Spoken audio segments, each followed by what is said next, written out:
Flight Sports TV, man. That's my dude. I rolls with him. You heard what the man said. It's Flight Sports TV.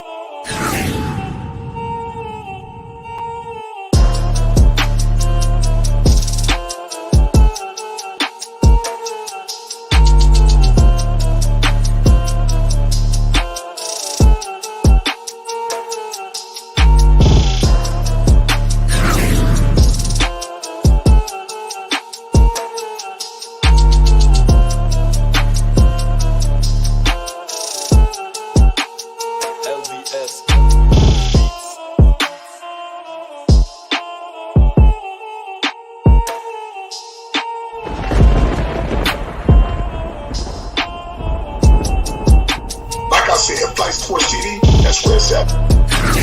Flight Sports TV.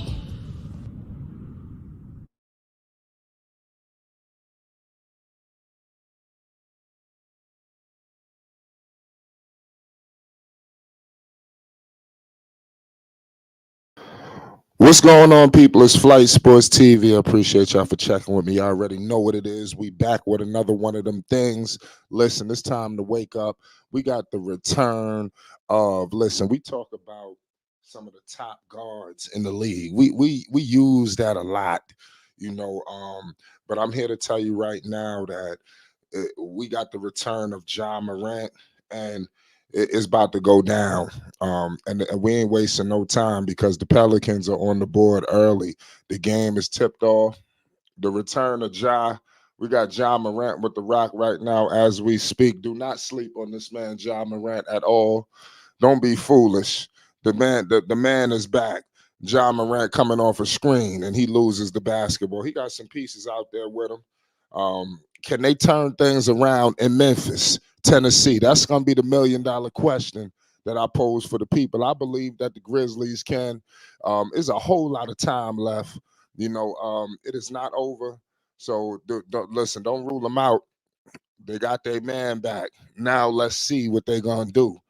All eyes is descended. Mind you, you got two guys that are pretty much, they grew up together. You got Ja and Zion, two box office attractions tonight. It should be spectacular. Ja Morant is at the line, and he converts two. He missed the second free throw, actually. I got Jonas Valanciunas with the Rock as we speak. We got the crew out here for NO.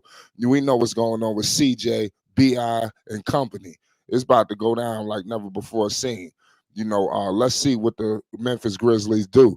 We got Desmond Bane with the Rock. He's screening with Bismack. I got Desmond Bane all the way to the cup. And he got blocked by Jonas. Desmond Bane is the truth, too. He don't get enough respect for whatever reason. I don't know why. Homage must be paid, and we're going to pay it, goddammit. We got the return of Ja Morant live and direct. It don't get no better than this, ladies and gentlemen. Ja is back. Here comes the Pelicans. Jonas Valanciunas, mid-range, money. Good play right there from Jonas. It's 4-1. Here comes Ja Morant. He's crossing up CJ. Here he comes. Ja Morant shaking and baking on BI. Ja Morant all the way to the cup on Bismack, and he missed it. Ja Morant, he snatched it from, oh my goodness. Ja is back, ladies and gentlemen. This man is up here getting rebounds, putting it up over 7-footers. Homage must be paid. He just violated Jonas right there in the paint. The beast is back. Here comes Valanciunas, top of the key, 3-ball, money. That's his look right there. That's his look. We got the return of Ja Morant, the king of Memphis. The king of Memphis is back, goddammit. Hustle and flow. Here comes my man. Oh, don't sleep on Jaren Jackson Jr. Now, don't sleep on Mr. Defensive Player of the Year. This man does have a counterpart, ladies and gentlemen. I'm looking out for Jaren Jackson tonight. I think he's going to be the missing piece. I think he's going to be a secret weapon where he's going to slap somebody upside the head. Everybody's so concerned with Ja, they're going to forget about Mr. Jaren Jackson Jr. I'm very high on this man. It should be a beast to look at, a battle in the paint between Jaren Jackson Jr.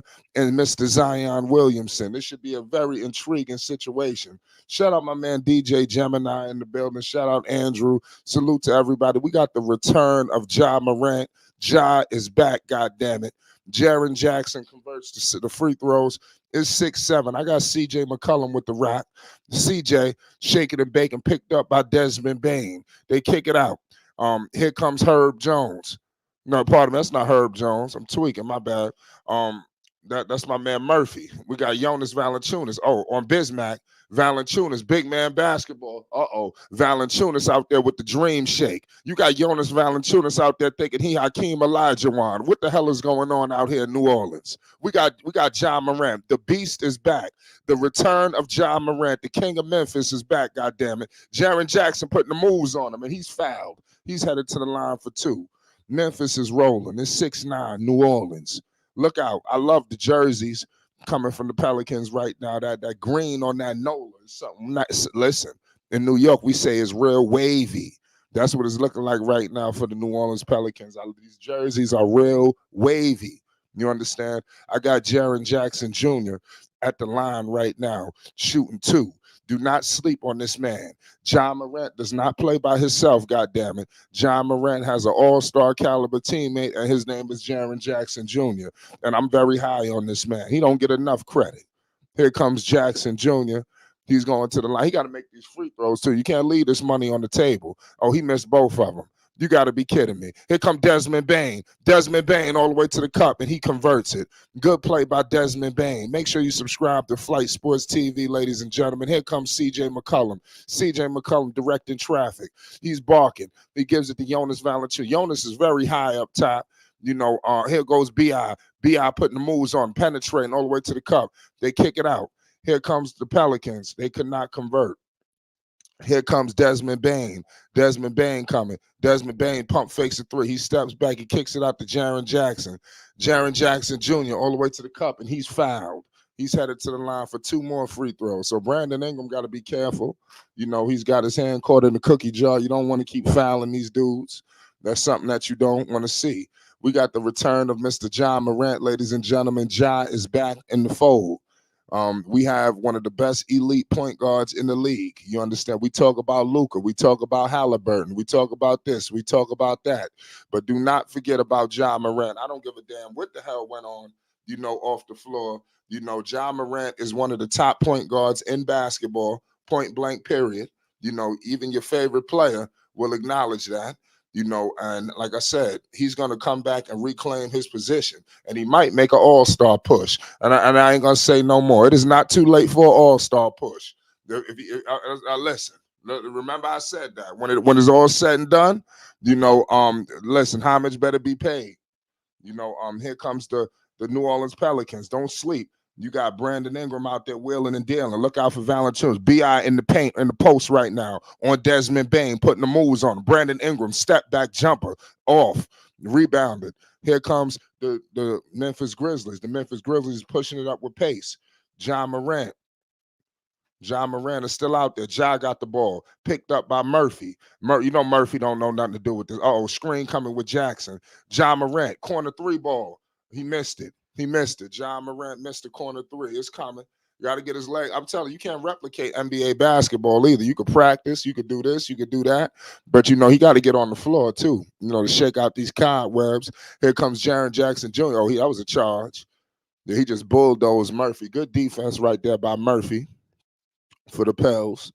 New Orleans, they playing very well on their home floor right now. It's 9-9, 8:01 to go in the first quarter.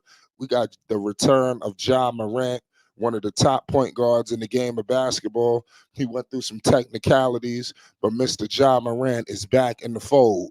This is what basketball is all about. Here comes Herb Jones. Herb Jones has it. Herb Jones shaking it up.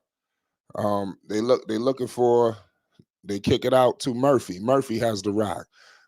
Picked up by Ja. Ja all on Murphy. And then Murphy is fouled and 1. That's an and 1, ain't it? Yeah. It's 11-9 right there.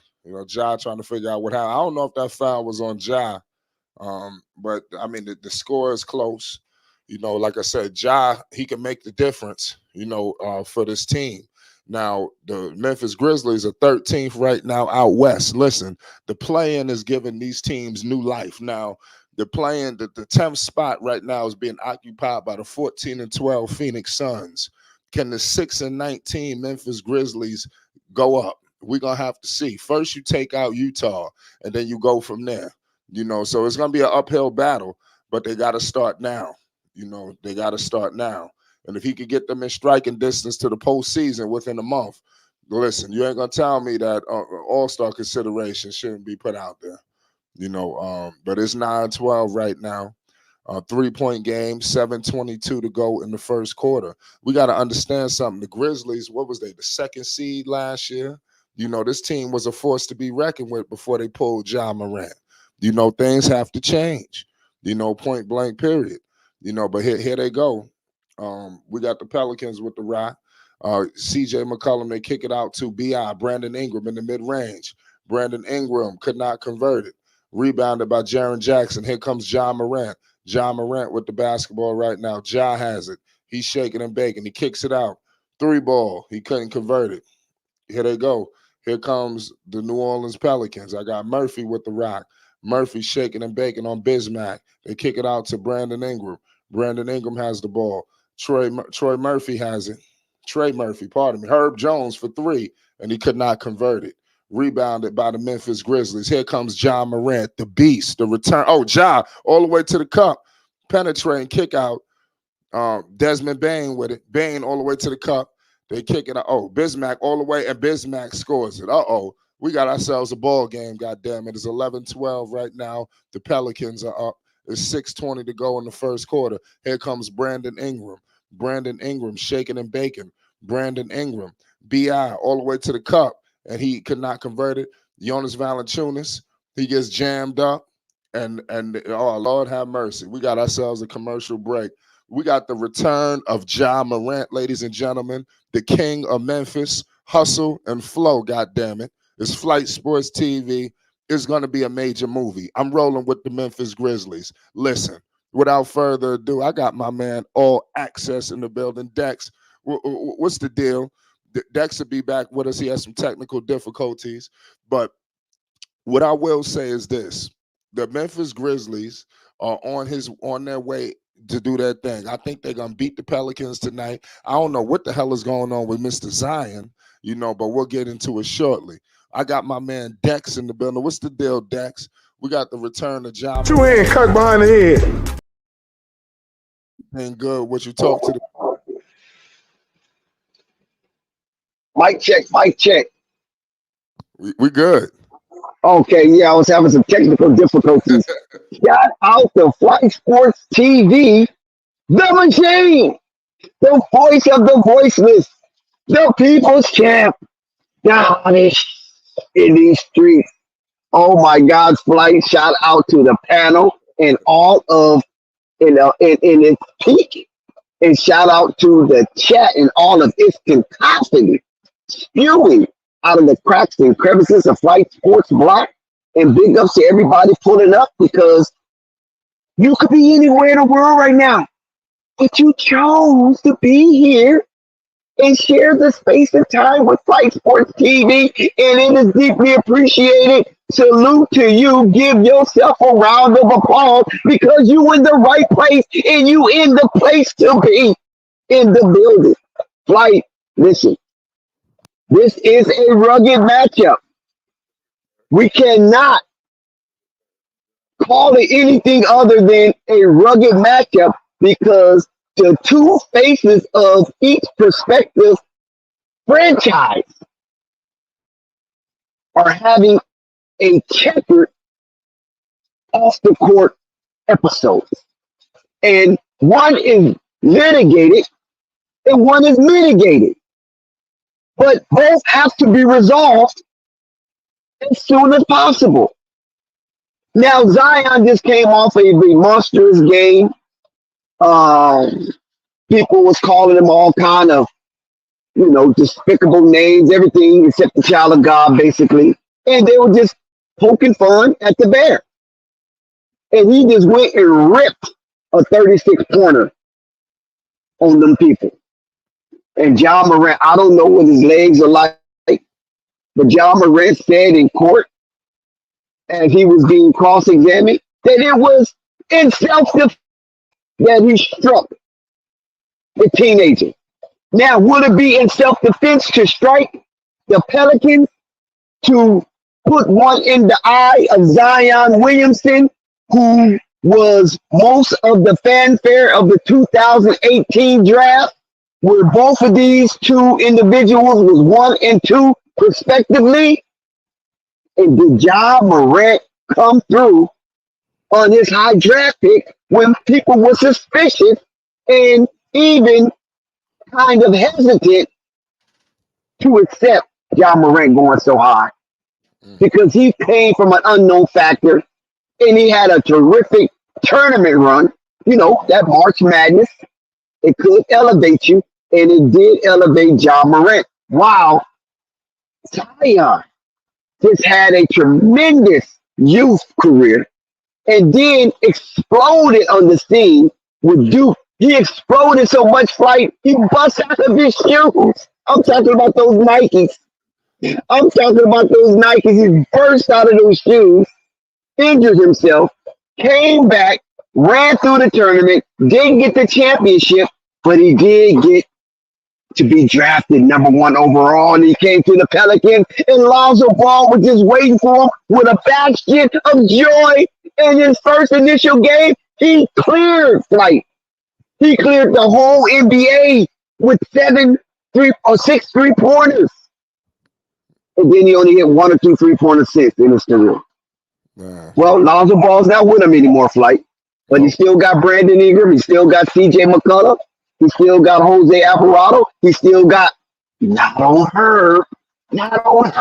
He still got Herb Jones, Trey Murphy III. All of the Dallas tuners that you can get. And the Pelicans kind of being, you know, when you look at the Pelicans, right?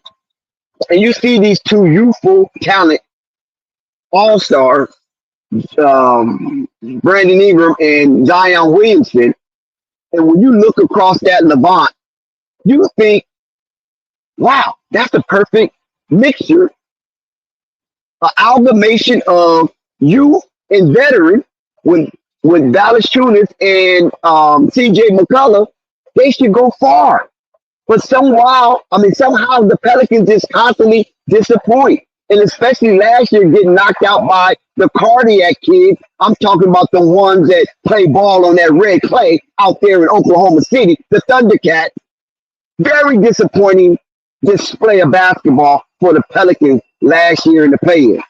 But this year, they've been up and down. The ebbs and flows of their season cannot frustrate Willie Green enough. So let's see if they can power punch Ja and send him back into the losing column.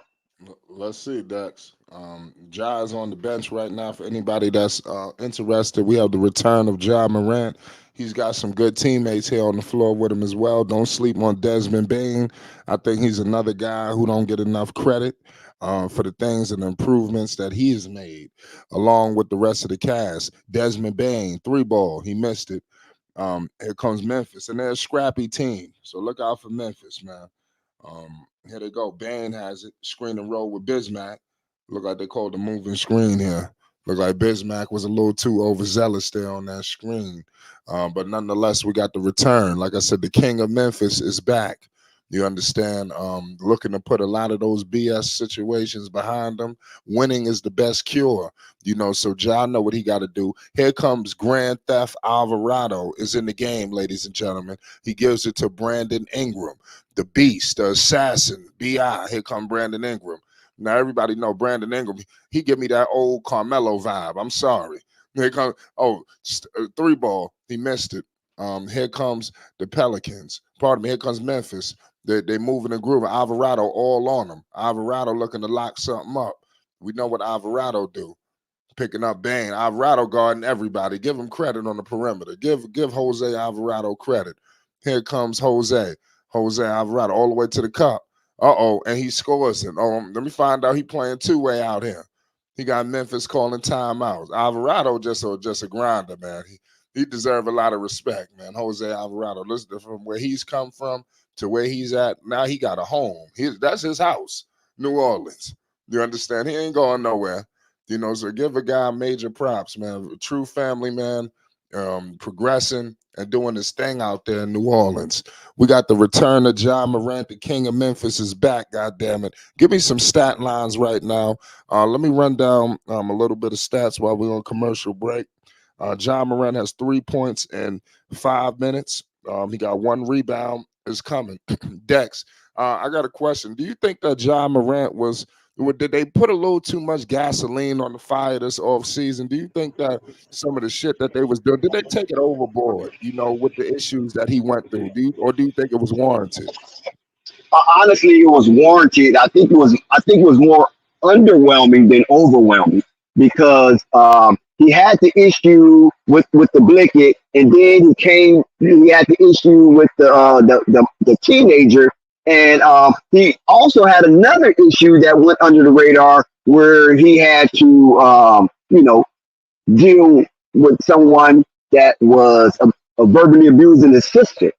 So, his mom dragged him into a lot of that, but nevertheless, God knows that he is very important. Well, at the moment, at that time, he was very important to the NBA youth movement, and he squandered a major opportunity to take over the mantle of face of the NBA, especially amongst the youth movement. Like, Yeah, I agree with you. Like I said, he lost a lot of endorsements. Like anybody I'm familiar with this in particular, is this snack called the Dunkaroos. If you have children or you familiar with this snack, it's chocolate Dunkaroos. Pause.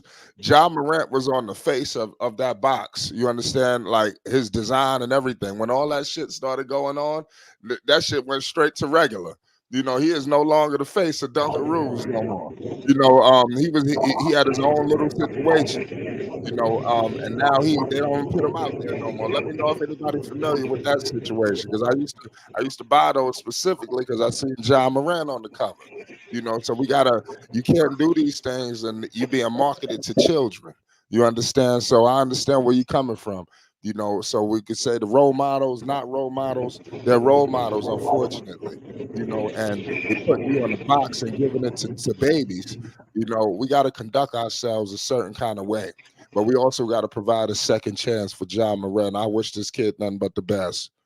Nothing but the best. I think he's going to get it now. I would be shocked if we had another technicality. What do you think about I mean, I mean, 4 times around. You know what I'm saying? I know a cat got 9 lives, so maybe John Morant got a little kitty in him. So because he made 4 incidents and he's still back on the court. So let's see how it goes for John. Like I said, it's nothing but up from here if he can keep his nose clean and just focus on basketball and leave the off the court issues to those who deserve off the court issues. And he's not one of them. it? Right. We coming back from commercial. We got a new guy in here. Who's Arkron? I'll just give this guy. He probably some new people. Click on the screen to try to find the game. What's good?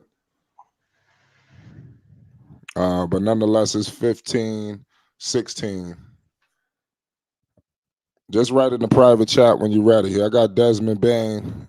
He missed the mid-range jumper. Here comes Cody Zeller for the New Orleans Pelicans. Alvarado with the rock. Shout out to the Chief, Bartrand in the building. Make sure you go subscribe to his channel, Chief Bartrand. Here comes my man, Grand Theft Alvarado. He called on the screen with Cody Zeller. Grand Theft Alvarado all the way to the cup. He cannot convert it, but look at him out there grinding and hustling. He out there trying to snatch the ball. Littlest dude on the floor. This dude need to just come on to the Knicks and stop playing. Here comes Bismack Biyombo. We got Zeller on him. Here they go. Memphis. Ja is on the bench, ladies and gentlemen. Ja is on the bench. But Desmond Bain is on the floor looking to hold it down. It's 13-16. Now the Memphis Grizzlies have scored. They've cut it to 1. It's 15-16. Here comes Brandon Ingram. Brandon Ingram has it. He's looking to put the moves on. We all know what Brandon Ingram could do offensively. He's one of the most dangerous, deadliest offensive players in the world. Forget about the NBA. I'm saying the world. I said that. Oh, here we go. Missed it. Here comes the Memphis Grizzlies. They scrapping. No, I got to give Memphis credit. They playing defense. They playing like never before seen. So give them credit. Here comes the Memphis Grizzlies. Memphis has a 3-ball, and it looked like they converted it. Memphis. They doing their thing. They've taken the lead. They have taken the lead. It's 18-16. 2 minutes to go in the first quarter. Brandon Ingram has it. Screen coming with Zeller. Brandon Ingram have it in the mid-range. Turn around. Jump. He missed it. Rebounded by Bismack Biyombo. Desmond Bain pushing it up the floor with pace. Bain. And he scores. Memphis is rolling. They taking momentum. They got Brandon Ingram looking up at the scoreboard right now. He trying to figure out what the hell is going on. It's 2016. Ja Morant on the bench, but you would think he'll be rolling back in probably to start the second quarter. Derrick Rose is in street clothes. I can't wait till we get a chance to see what Rose could do with Ja Morant. You understand? The veteran Derrick Rose, when he's coming off the bench, backing up Ja, I can't wait till they figure this out. I think it's a lot of time. They're going to go on a 5 to 6 game win streak.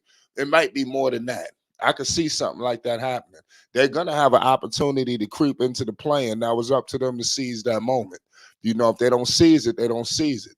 But I do expect a 5. I'm not gonna go and say 10, but I'm expecting a 5 to 6 game win streak for Memphis at some point. And I think when they do that, I think that they're gonna be able to propel themselves. You see what's going on with Phoenix? They're dealing with injuries. Shit ain't all peaches and cream. People thought Phoenix was gonna be at the top of the food chain. We're gonna get into it. Dex, what you think about this?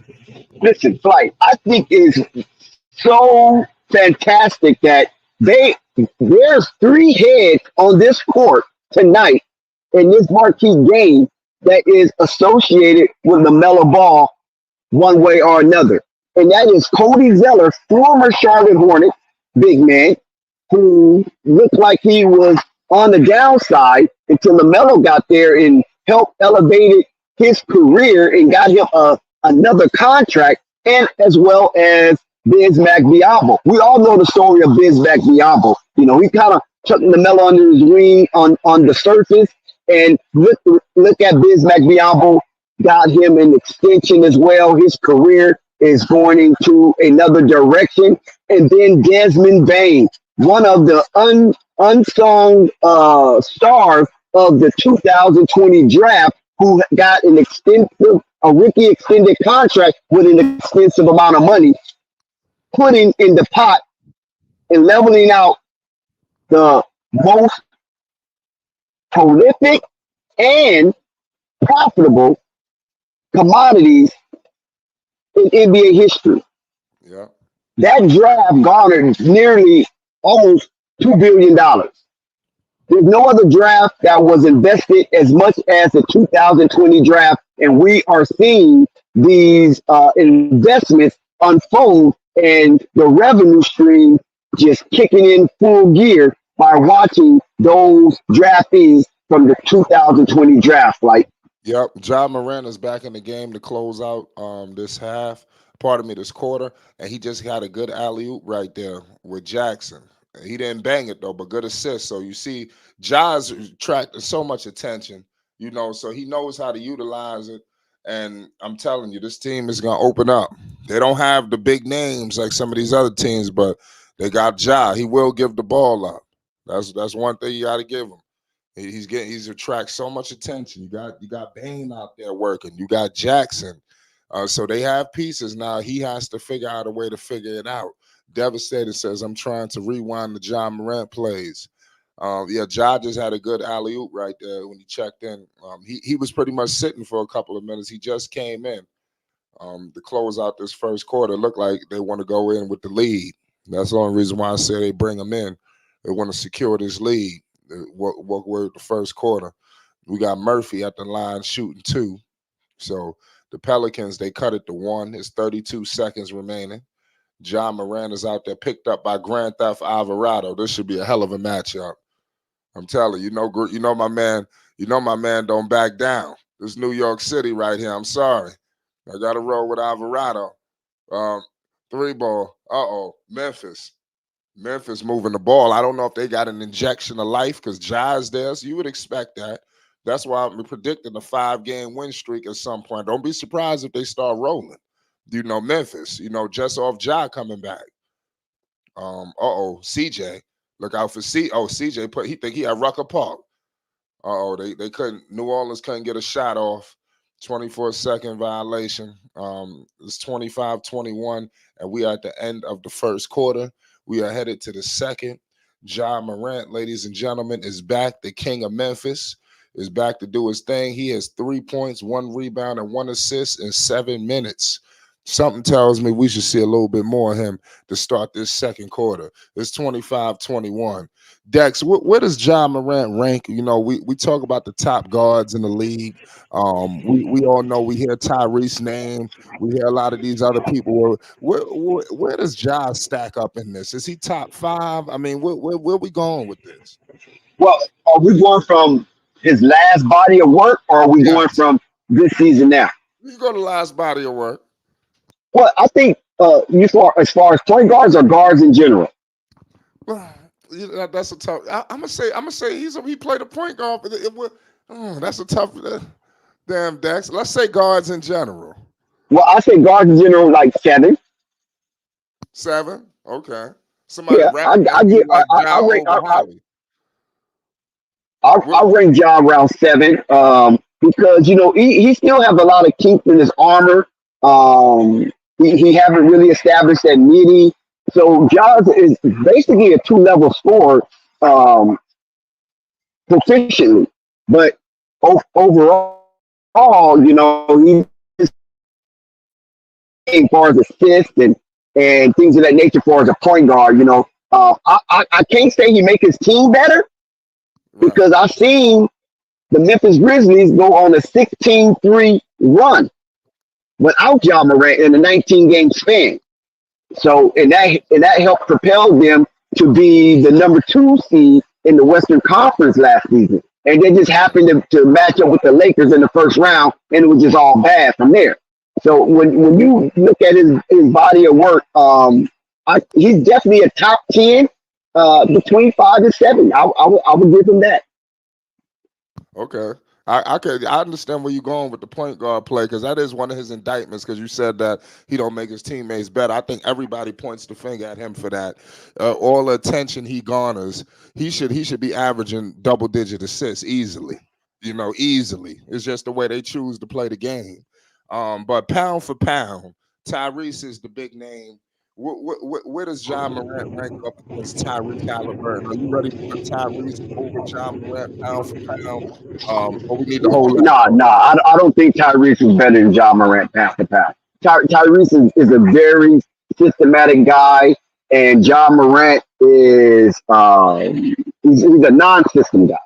Ja Morant can get his no matter whatever kind of system or no system you put him in, he can still get his money. He showed that in his rookie season when he won Rookie of the Year. It wasn't running plays for Ja Morant. Ja Morant was ad-libbing damn near that whole season, and that's why they got the coach that they have right now. But outside of that, Tyrese plays his system well. You cannot knock Tyrese for that. Because a lot of people can get in the system and screw the system up. But Tyrese get into a system and it becomes supreme. So Tyrese is a system guy. You design a good system around him like Carlisle has, then you're going to get what you get from a Tyrese Halliburton. But Ja Morant, I mean, you don't have to call X's and O's for him. I think he has a good knack and feel for the game that he can explode regardless of the offensive set. Yeah, I totally agree with that. Here comes Ja Morant with it. Ja. Oh, don't tell me this. Oh my goodness, it's showtime out here in New Orleans. He done split the double team and threw the alley-oop to Jaren Jackson. Lord have mercy. It's 27-20. The king of Memphis is back, God damn it. The king of Memphis. Oh, Zion. Oh, don't tell me the beast is returned. Uh-oh. Uh-oh. Uh-oh. Get the popcorn. It's 27-23. Here comes Zion Williamson, God damn it. Uh-oh. It's about to be a movie. Uh-oh. Here come New Orleans. New Orleans, they pushing it. Murphy all the way to the cup. And he scores it. We got back-to-back scores for New Orleans. They're not playing right now. It's 27-25. Ja got the ball. He barking out plays. That's Marshall on her. I got Najee Marshall on Ja Morant. Screen coming, Ja split the screen going all the way to the cup, and he scores it in traffic in the paint. Valanciunas ain't won none of that. It's 29-25. Here comes I like this matchup. Ja versus CJ. We got Jock. Barbecue chicken. Oh, that's goaltending. Oh, Zion Williamson. He had a little man on him in the post. You know, they said the double immediately. As soon as he got the ball, the double team came. It was almost like it all happened in one motion. You know what I mean? They can't deal with Zion Williamson in the paint. He's just a man child, a complete man child. He much better now in the paint than he was when he first came in the league. He was just wild and reckless. He still got some of that wild, reckless nature, but he's a little bit more under control. You know, the Pelicans, they could be a force to be reckoned with. You know, they just got to figure it all out. I think they one piece away, you know, from really doing it, but they getting there. Look out for New Orleans, man. It's 29-25. It's 10:39 to go in the second quarter. Ja Morant is back, facing off against his pretty much a guy he came up with in Zion Williamson. A lot of history here. 3-point game. Ja, good kick out. Here comes the Memphis Grizzlies. Memphis has it. They kicking it out. And let's see if they can get a score here. Memphis could not convert. But one thing about Memphis, they scrapping. You know, hit Ja, top of the key three. He missed it. Rebounded by Zion. It's a point forward. Zion Williamson has it.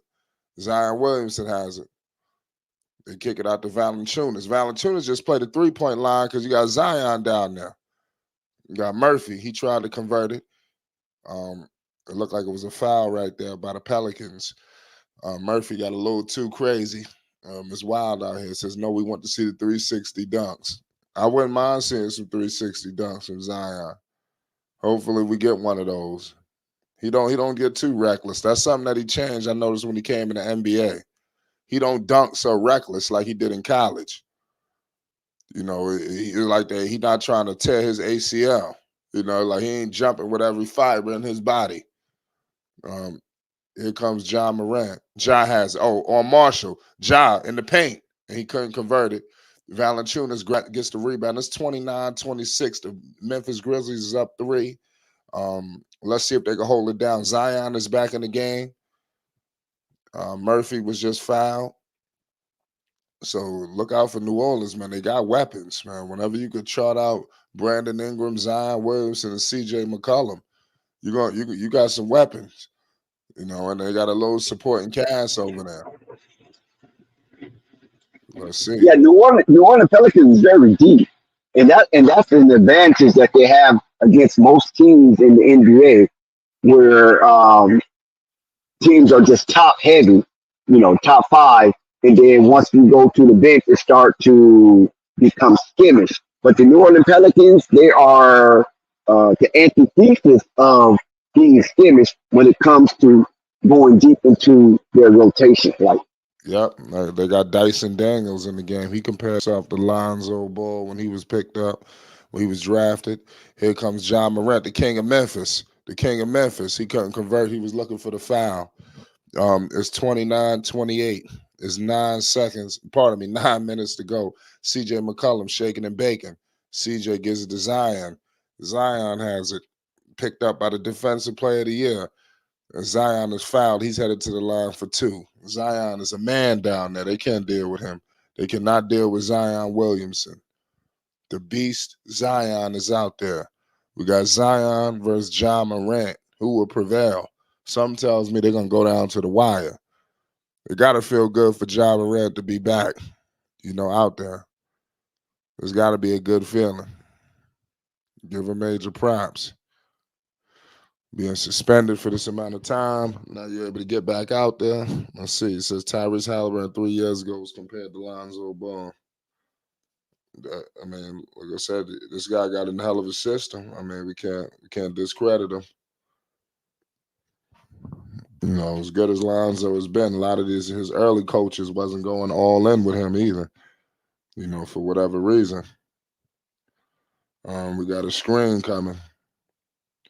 I think Alvin Gentry truly dropped the ball. He was halfway there with it, but he didn't go 100%, and I think that's what cost him. But the New Orleans was hell bent; they wasn't signing him anyway. They wasn't going to pay that money. But here comes Zion Williamson. He missed it. It's 29-30, 8:23 to go in the second quarter. Let's see how they're gonna close out this half. This first half will be crucial. It's a 1-point game. The Pelicans have regained the lead, surprisingly. Make sure you subscribe to Flight Sports for more news, updates, and more, ladies and gentlemen. We got the return of Ja Morant live and direct. It don't get no better than this, ladies and gentlemen. Ja is back. It's 29-30. Here comes Ja Morant. Uh-oh. Ja Morant. He barking out plays. He want to screen. He gives it to Jaren Jackson. They kick it out. Zion playing good defense. Jaren Jackson, top of the key three. He missed it. Rebounded by Memphis. And Memphis converts it. It's 31-30. The Pelicans are down by one. It's 7:55 to go in the second quarter. The game is going pretty good. CJ McCollum has it. They kick it to Zion. Zion gives it to Jonas. Back to Zion. Zion Williamson posting up on Jack. Oh, that's a charge. What happened? Oh, wow. Oh, they called the charge. Oh, Zion about to get attacked.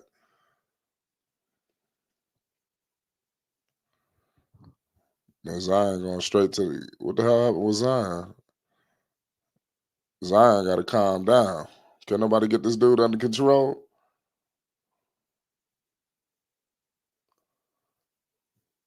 It's 31-30. If Zion about to get thrown out the damn game. You got to calm down. The game is close. That was definitely a charge. I get a good look at it, but it was a charge. We got a commercial break right now. Salute to all y'all in the chat. Unbelievable matchup right now. Don't get no better than this. Shout out Rap Guy Reloaded. Shout out Devastator. Shout out Gemini. Salute to all y'all in the chat right now. We got the return of Ja Morant. Ja is doing his thing out there right now. I know people are expecting 30 to 40 points, when Ja plays, but, I think we got to hold our horses for that. He's definitely a fast scorer, so once he gets it going, I think he can fill it up pretty quickly. But right now he's got 5 points, 1 rebound, and 3 assists. I think while Ja is struggling, not really struggling, but finding his legs, I think that Ja needs to be able to give the ball up. I would hope his assist numbers rise. I would say at least the first week. You want to give Ja, I hate to say this, but you got to give these guys a 10-game increment. As young as Ja is, I expect him to be rolling in 2 to 3, but maybe even tonight. But I mean, let's see where he's at. We got to give him time. He just got dropped in the middle of the season. So let him get back in the system. But I think this could be a big win tonight for Memphis, and I think it could propel them. This got to be a do or die game for the Memphis Grizzlies. That's how I would be viewing it. It's so crazy because, like I said, make sure you subscribe to Flight Sports because we're doing a lot of talking. Ladies and gentlemen, the next time the Grizzlies play, they will be facing off against the Indiana Pacers. So we will have Ja Morant versus Tyrese Halliburton live on Flight Sports TV. You do not want to miss it this Thursday at 8 p.m. Eastern. It's going to be a movie. I'm expecting elite guard play, and I'm expecting Ja Morant to take back the crown. There's been a lot of talking going on. There's been a lot of chirping. And look who Ja gonna have across from him. The man that's been all in the news, all in the videos, all in everything. So I wouldn't be surprised if Ja go in there and just destroy him. I'm serious. Or they go pound for pound. They really shoot it out to figure out who's the best. And that's going to be a good game. I'm expecting big numbers. I even expect Ja Morant to pick his scoring punch up in the second half. He got 3 assists now. Continue to utilize your teammates. I'm looking at who the hell are these dudes anyway? I mean, we got Concord, Aldama. Like, who the hell are these dudes? We got Tillman, Gillard, Roddy. I'm going to keep it real. I ain't never heard of some of these dudes. I'm keeping it all the way real, So they do got some no names on Memphis right now. Let me know if you're familiar with some of these dudes. Williams Jr. But here comes John Morant. It's 7:30 to go. Picked up by Dyson Daniels. They kick it out to Williams. Forgive me for some of these names. I'm gonna get these names before it's all over. Here comes John Morant. John Morant has he going all up on Jonas. They double. Oh, good pass. Oh, you can't mess that pass. So Ja just threw it. That pass was crazy. That he just did right there. That was crazy in the paint. Dyson Daniels, Valanciunas, free throw line jumpers, money. The score is going back and forth. They trade in the lead. It's 31-32. New Orleans is back up. Here comes Jaren Jackson Jr. They find John Morant, picked up by Dyson Daniels. Here comes a screen. Herb Jones is on Ja, and John Morant turns it over with a powerful cross-court pass. It was 31-32. Got subs coming in the game. This is definitely a good game, ladies and gentlemen. We got the King of Memphis back in New Orleans facing off against his man Zion Williamson. Two draft counterparts, 1 and 2. Whole lot of speculation, percolation, everything. Here comes CJ McCollum. CJ has the rock.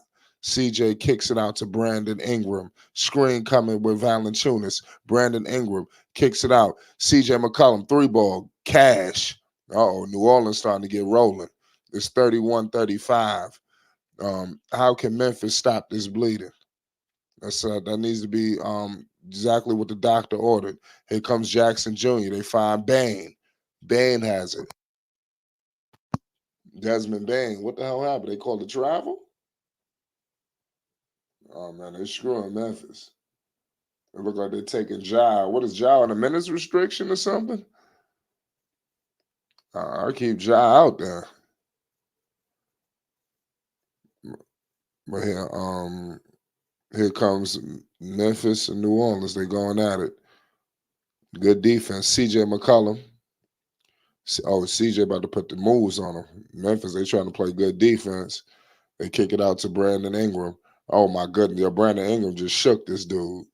Brandon, and that's crazy. That crossover like that, and then the damn screen froze and fixed itself. Brandon Ingram just violated this dude. Like with that was some AI shit. That was some and one crossover. Something serious. Here comes the Pelicans. Dyson Daniels pushing it up with pace. They kick it to CJ. CJ McCollum, 3-ball. Oh my goodness, cash money. Oh, they rolling on Memphis. Tell me how you got CJ dancing on them. CJ dancing on them right now. It's 31-40. They ringing the alarm in New Orleans. I'm telling you, Memphis better wake their ass up. John Morant got to pick it up. They need to get some better teammates too. As I'm looking around, like who the hell? Like I said, these dudes I ain't never heard of them. But give Ja credit. He's trying. Jaren Jackson got to do more, and Bane has to do more. The game ain't over. Dex, what you think about the game so far? Yeah, the New Orleans Pelicans is trying to, stretch this lead out and get comfortable and run these boys out the building. At first, it looked like Memphis had some energy to stay with them, but I don't know. Like I said before, Pelicans have a very, very deep bench, and those players can play. Yeah, I'm with you on that. Like I said, let's see when they get back in the game. We still have, I don't think Zion went off just yet. He just got upset and went to the bench. But let's see what happens. It's a lot more basketball to be played. And one thing about Zion in that turnover, that offensive foul, he's been getting a lot of those lately. So I guess he's not used to having so many offensive fouls called against him, because that's what he uses, his force and his girth and his quick twitch to get up in the air faster than his defender. And if you call offensive fouls on Zion, now he's going to be a little hesitant, and then that gives the defense a little more advantage over the strength and quickness of Zion Williams. Yep, I agree with you. I'm just watching it as a Knicks fan. It's definitely tough watching these two. These two juggernauts, number one franchise. players, and you look at the drop off, to RJ, it's like, Lord, you got these two, and then you got RJ. That's a rough drop off. It's like, damn. Like, that's the life of a Knicks fan, y'all. But shout out to these two doing their thing. Zion Williamson, he's these two deserve credit because they both go through hate. Dex, you touched on this earlier. They both go through a lot. They went through a lot of shit off the floor, and for them to persevere and still do their thing, I think it garners a lot. Zion went through hell, this off season, and he still tried. He had to fight through it. And now you got Ja. Went through a lot. He was just going through some shit. What was last week, a few days ago. So it was like another ending. And it's just good to get him back in. It's similar to the Bridges, even though Bridges was different. But just getting back on the floor, you could put some of this shit to bed now. Your things start to slow down a little bit. But if you can get some wins, I mean, that really changed. So let's see what Memphis could do. It's 31-40.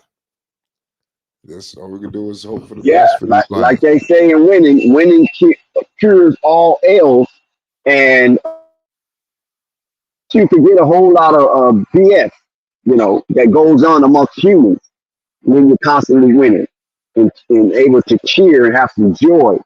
But like I said, both of these two have their little off-court issues. One is mitigated, and the other one is litigated. I agree with that. Here comes Herb Jones. He missed it. Here they come. The Memphis Grizzlies doing their thing. They kick it out to Bismack Biyombo has it. They kick it out. Screen coming. Here come Memphis. Ja's on the bench. I wonder if he'll come back in at some point. It seemed like they were bringing him in the last minute or two. Oh, my goodness. Don't tell me this. Oh, CJ. Back-to-back threes. Man, I'm telling you, Memphis in trouble. You got, was he fouled on that? They ain't playing with him right now. It looked like it was a foul. What happened? Yeah, Valanciunas going to the line.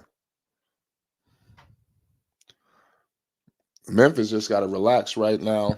They're in a very tough spot, but they just need to slow down and just relax and breathe. I like a timeout right here, to be honest with you. They need to regroup. I don't know why you keep taking John Morant out the game, though. Is this something with a minutes restriction or something? With him, because this is going to be a crucial 4 minutes, and you got Ja on the bench. They could be down 20. What you think about New Orleans uniforms? You like those uniforms in that color? I spoke on that earlier. That lime green is crazy. I like that. I like the colors. I think it's a city edition or whatever. I like it. Definitely a good look. Is that Ja coming back in the game? Look like I seen Ja walking to the scorer's desk. I got to get a good look. Here comes Memphis. Memphis has the ball. We got Herb Jones all on him. Dyson Daniels, Valanciunas, they in the paint playing ferocious defense. And Memphis, they pick up a 24-second shot clock violation. You cannot make this out. It's 31-44. If they're getting Ja back in, they're in trouble. They need to get some help. It's 31-44. It's 4:10 to go in the second. Here comes Brandon Ingram. Brandon Ingram in the mid-range. Good. It's 31-46. 3:50 to go in the second. We got Memphis. They turn it over. It's 3:49 to go in the second. 31-46. Crazy game going so far. Crazy. You got to return to John Morant. The king of Memphis is back, goddammit. It's 31-46. Here comes B.I. in the mid-range. Money. Cash Money BI, 31-48, 3:35 to go in the second. And we got a timeout. Memphis is on the ropes right now. What do Memphis do with their talent? You know, it seems like obviously Derrick Rose is on the bench. I mean, Derrick Rose is hurt. I think he will help when he gets back. It looked like they need some life when Ja's going to the bench. What do you think about that? Yeah, because Jobs definitely their spark plug, and they know that Jobs a bucket. So when he's not out there, that contribution to the Memphis Grizzlies is lacking, and I don't think they have a committee assembled to be able to garner that what John Morant presents. And that's tough for any team who has a structure such as Memphis and John Morant with the heliocentric offensive strategy. And Desmond Bain is the fulcrum, but Desmond Bain can't just get it done like that for a protracted time. And I think Memphis caught people off guard last season when they had their 16-3, 19-game span record. This just caught a lot of people off guard, and people that think Memphis was as good as they were. Second in the West, Dex. That's a major accomplishment. It's 31-48. We back with it. Ja is in the game along with Desmond Bain. Let's see what happens in this 3 minutes and change. Ja with the rock picked up by CJ. Herb Jones is right there. They kick it out.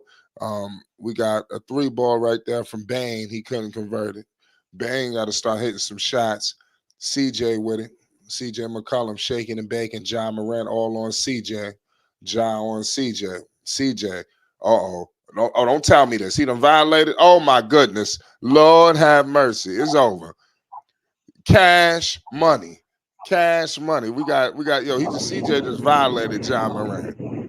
He danced on him to hit him with the step back. They just need to give it back to CJ and stop playing. Thank you. The CJ got it. The CJ right now is hot. Uh-oh. We got Brandon Ingram with it. BI with it. They need to stop playing to get the ball back to CJ, man. Uh-oh, Ingram. Oh my goodness. Oh my goodness. This nigga Ingram. It's crazy. Man, they up 20. That was a big 3 right there from CJ. It was like he wanted to violate John. He got the ISO to hit him with the step back. Drilled it. Ja got to get him back right there. You can't go out like that. But they down 20. And the way the Pelicans are playing, it's going to be tough to get back in this game. Give props to Memphis. It's not over, but I think Ja just got to get his legs underneath him.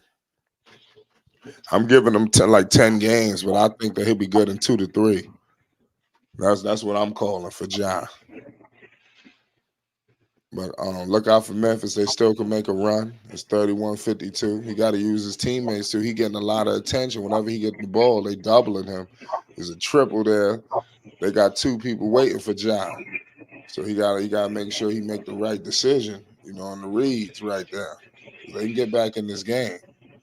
So right now they got a wall right there for Ja. And he just scored it. Ja scored it in the paint over like 4 people. It's 33-53. Here comes Brandon Ingram. He calling for screens. Ingram getting double teamed now. They kicked it out to Herb Jones. Oh my goodness. New Orleans just got money from 3. Now you got Herb Jones hitting 3s. I'm telling you, New Orleans making 3s like this, they're in trouble. Bismack. Bang. You got the Memphis Grizzlies shooting very poor. They only shooting 38% from the floor, like 35%. Who? New Orleans? Memphis, they shooting 35% from Memphis shooting 35% from the floor. That's very poor. And Pelicans are shooting league average 44%. Yeah. I mean, they got to pick it up. Right now it seems like the Pelicans are rolling right now. They're rolling. That's what it looked like. It's 30. It's 36-56. I got a minute 21 to go in the second.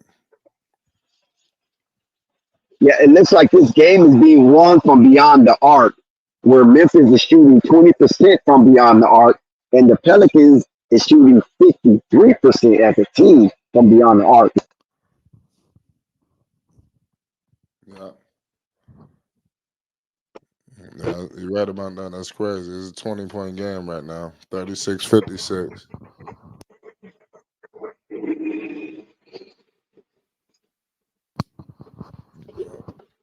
8:35 to go. It's devastating for you. And the Grizz, man, they're gonna be all right. It's not the end of the world. Win, lose, or draw tonight. If Memphis lose, I wouldn't consider it the end of the world. Like I said, just Josh's first game back. So I could expect a situation where maybe New Orleans controls it, and maybe they make a late push. You never know. New Orleans, they make mistakes too. The Pelicans is not this team that's just, like I said, head and shoulders above everybody.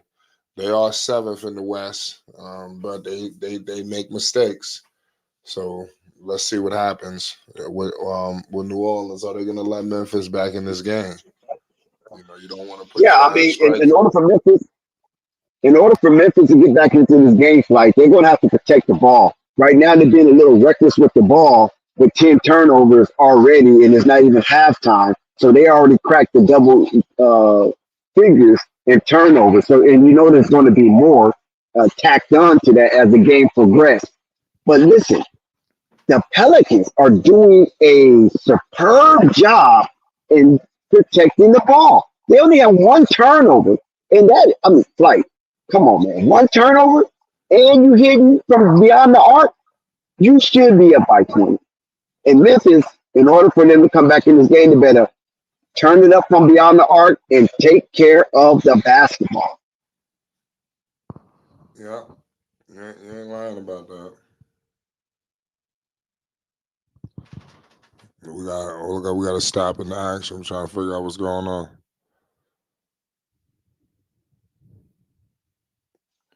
Right. So how you like that win last night over the Lakers? I mean, all the stars was out on Millionaires Row inside the Crypto.com arena. It was just fantastic. And listen, I was taken aback, like, because I just knew the Lakers were going to win that one. And I'm glad I didn't put anything on it. But the Seattle Seahawks, did they bring the bag home? My God, like I was just too tired. I wanted to get up there and give you that beautiful pick of take the Seattle Seahawks with the money line, or you can parlay it. But the Seattle Seahawks did their thing, and Vegas is sad right now. Yeah, you're right about that. So you had two upsets. The Knicks upset the Lakers, and the Seahawks upset the Philadelphia Eagles. So now the Dallas Cowboys still reign supreme in the NFC East, despite losing terribly to the Buffalo Bills. But yeah, that was my pick of the night, like that Seattle Seahawks. I had that all the way for the whole week. I said Seattle will beat straight up the Philadelphia Eagles, and they did. Yeah, you ain't lying about that. It's unbelievable. Oh man, hold on. We got a lot of there's a lot going on up here on the floor. It's a 12-point game right now. It's 36-58. Gemini says, Dex, don't bring that up, please. Shout out to Gemini. Salute to the rap guy, devastating everybody in the chat, listening, tuned in. We want to thank y'all. Like I said, give patience for Ja. I know we want to see it all tonight. But give some I ain't got a lot of Pelicans. I don't know what's going on, but they money right now. It's 36-60. This is the hurting that they putting on Memphis. It's bad. It's definitely Desmond Bain. A good play by Desmond. It's 38-60. Uh-oh. Ball went off somebody's foot. New Orleans still in control of it. It's definitely a good game going on right now. You got to give props.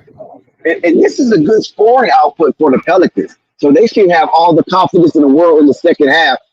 We got like 15 seconds left to go in the first half, and the Pelicans already had 60 points. So they're averaging 30 points per quarter, and not so much for the Memphis Grizzlies.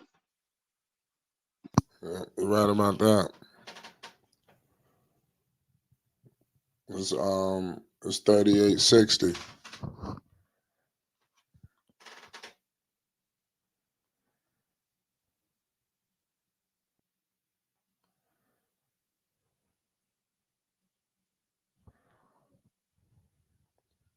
That's crazy.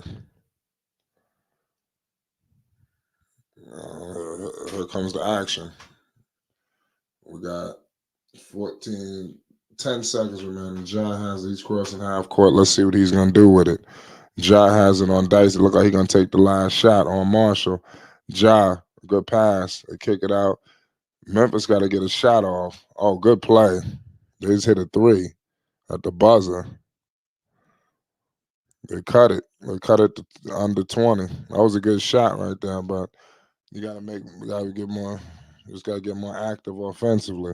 Yeah, Ja just got to stay out the crowd. You got people in the crowd talking to him. We just need to focus. That's one thing I noticed about Ja. He get too overzealous when the crowd get involved. Just got to hang in there and chill. It's 60-43. You got to give major props to the New Orleans Pelicans. They finding the three ball big time tonight. You got CJ with 15. He's pretty much leading.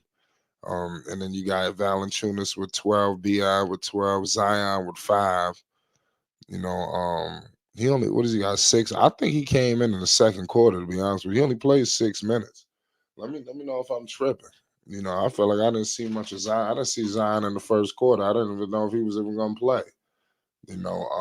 We got the return of Ja Morant. The king of Memphis is back. Like I was discussing with the people before, and the score, he's got 7 points. Look, as I'm looking at the Grizzlies, and this is something that they might need to evaluate. No, we are one half of basketball, and we don't have one guy in double digits, including Ja. The highest score is Desmond Bain with 9. So this is a recipe for disaster. If you're the Memphis Grizzlies, so they have to find. And I noticed that looking at their roster, they don't have they have offensively challenged players. As I'm noticing, they mess up. They go through these low periods where they can't put the ball in the hole, and you put all the wear and tear on John Morant. Desmond Bain is a good player, but I just don't view him. I think he's being pushed as a scorer or whatever, but he's not a natural scorer to me. Jaren Jackson, he's another guy. I think he's like a third option. He's on here as a second option. So there's some things that got to get ironed out. And he's not above accountability. He needs to up his assist game and pass the basketball, and not just pass it, but to set his guys up. That's what needs to happen for Ja. And I think if all of these things could happen, I think he could propel them to the next level. But it's going to be up to them at the end of the day. Nobody's going to be able to do it for them. They're going to need help from the front office. They got Ja. He ain't going nowhere. That's their franchise player. Do you trade Jackson? What do you do with Bain? Because you got to bring another star in here. Y'all was second last year in the West. This year might be a wash when it's all said and done. It might be similar to what happened with the Hornets, where they just scrapped this season. Ja missed out damn near quarter of the shit. They in trouble. They have some injuries. Let's just say screw it. Get back next year. And next year they better be one of the top teams. Otherwise, I think people are going to be asking out. People are going to be getting fired. There's going to be some ramifications for Memphis. You were second in the West. You can't just fall off the radar. In my opinion, what do you think about that, Dex? Well, I mean, Memphis they was cherry picked by various teams that were in competition for the NBA Finals. And then, Steve Adams got hurt. So that was a real bruiser for the Memphis Grizzlies because Adam is a beefcake. He set the hard screens. He fouls hard. He pushes people out of the box, and he tries to man the restricted area to the best of his ability. And he knows that's his lane, and he does it pretty well. Not all stars, but right there, maybe 2 onion layers below an all-star.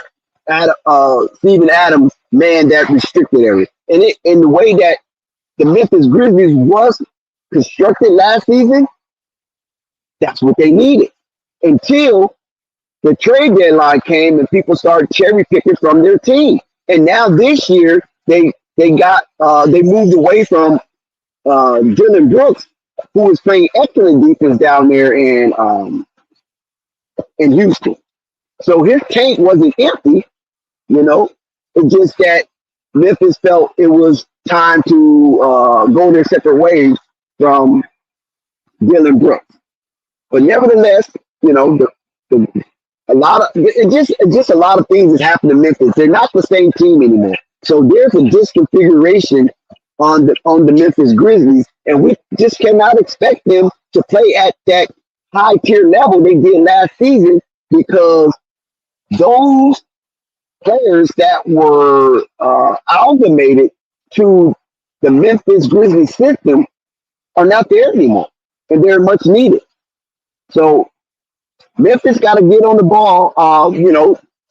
Memphis had a lead in this game, albeit it was only 6 points, and the New Orleans Pelicans had a big time lead, 24 points at its peak, and now the Pelicans take a double-digit lead, 19 points to be exact, into halftime inside the silo. So here at the Smoothie King Center, the Pelicans is putting on a show, and Morant has been relegated to less than double figures, and it's already 24 minutes of basketball have passed.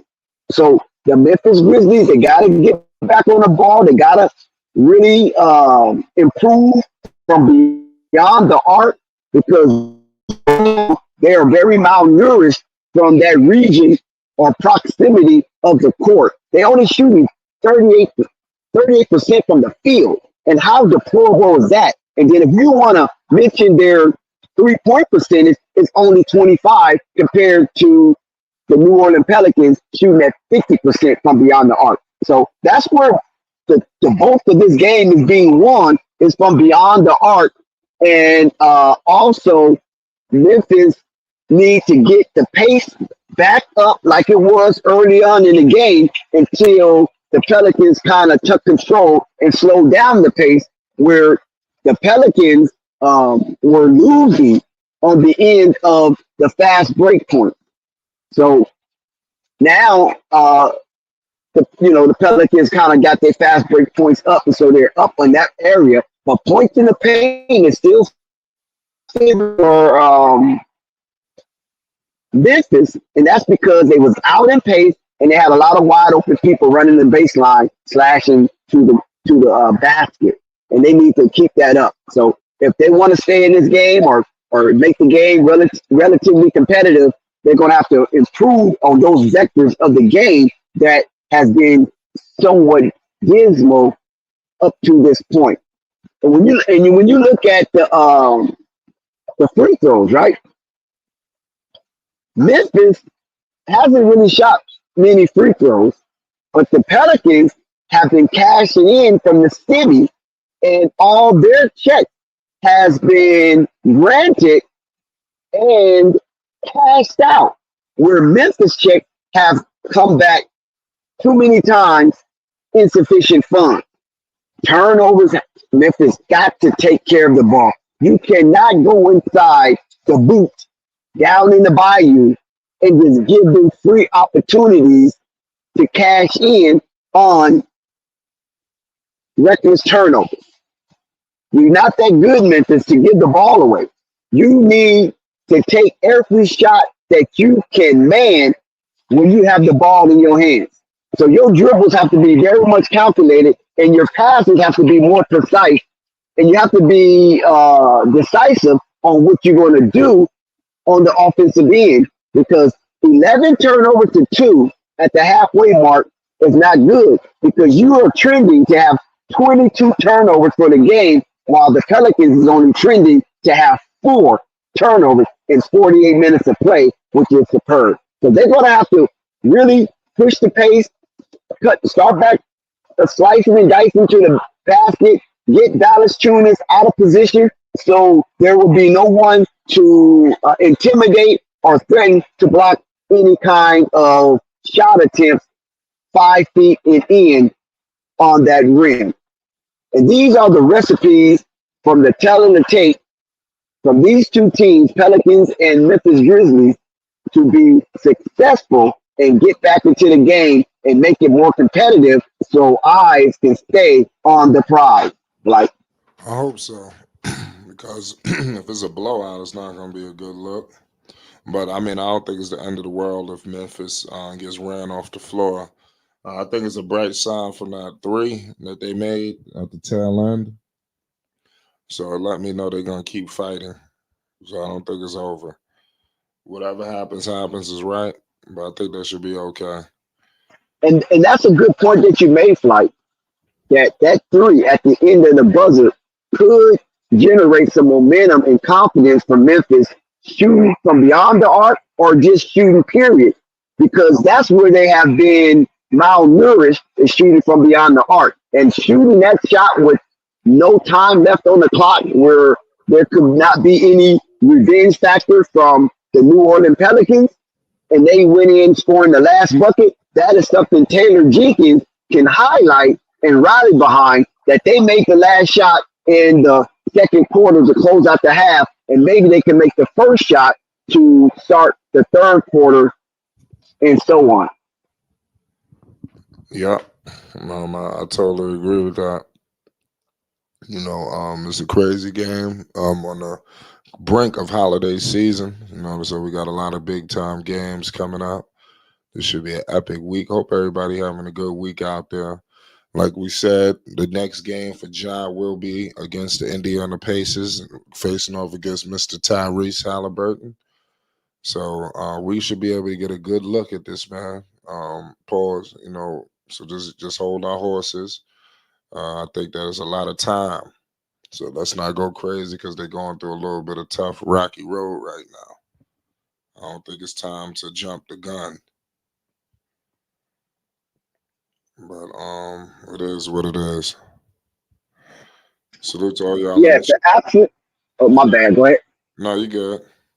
Now, I'm saying the absence of Steven Adams is very glaring and is big. You cannot say enough of that right there with Steven Adams, because he represents a whole lot of a manhole. You're from New York, so you know what a manhole is, and he covers that. He covers that manhole like a true maintenance man.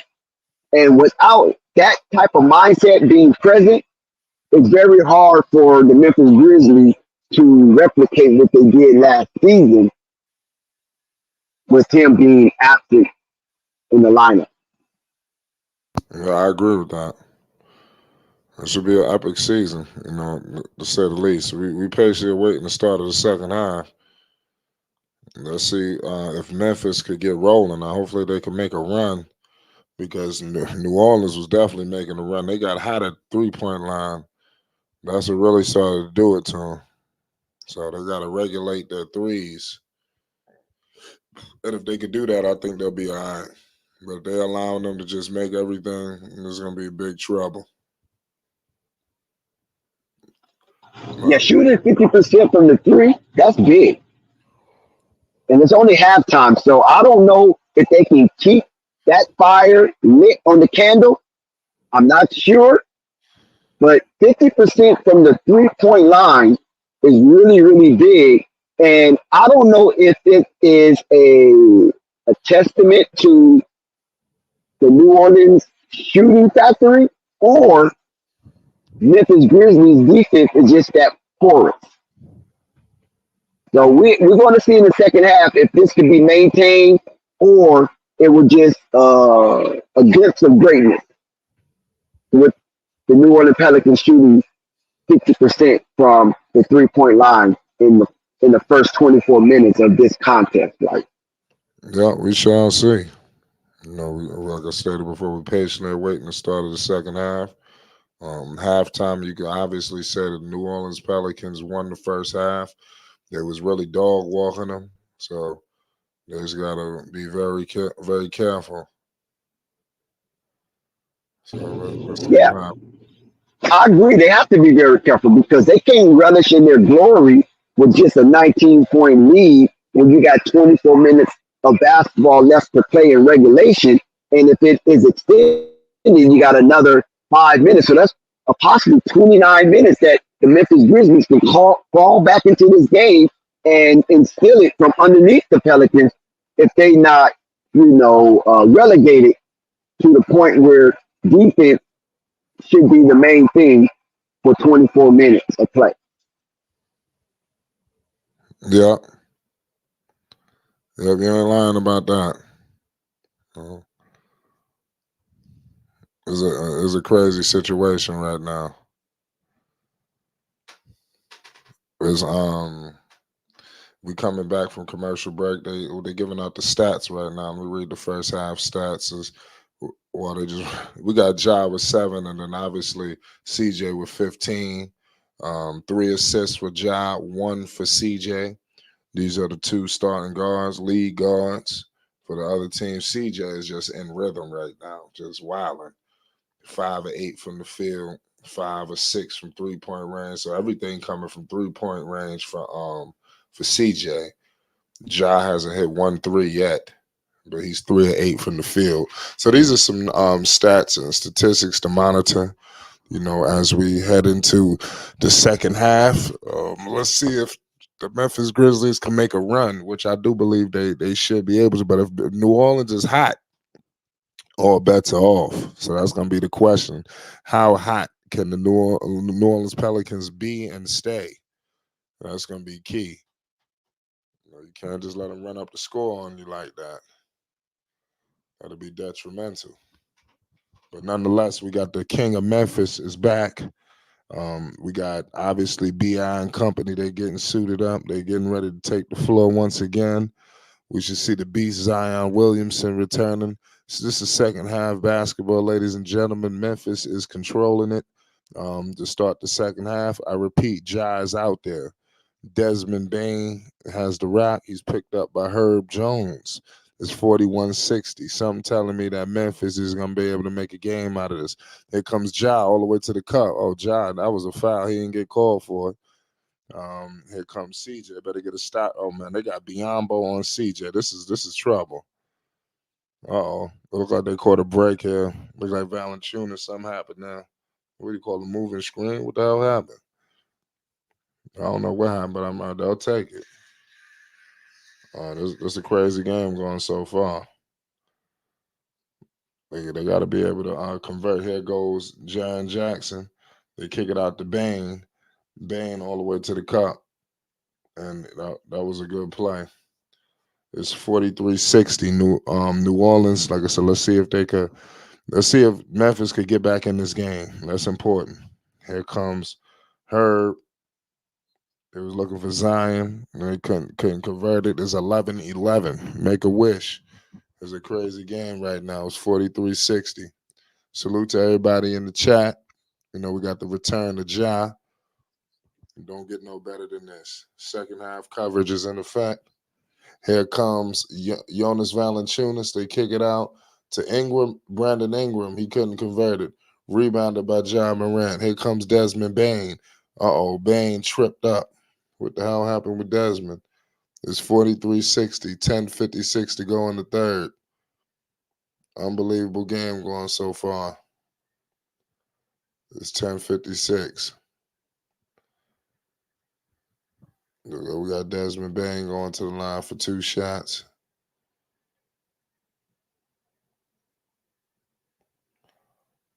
Desmond Bain going to the line. Let's see what happens. 43-60. Like I said, this team is offensively challenged. It's 44-60. 10:56 to go, y'all. So a whole lot of time left. You see New Memphis, they're making a game out of this. And I said that Yeah, that exactly. three.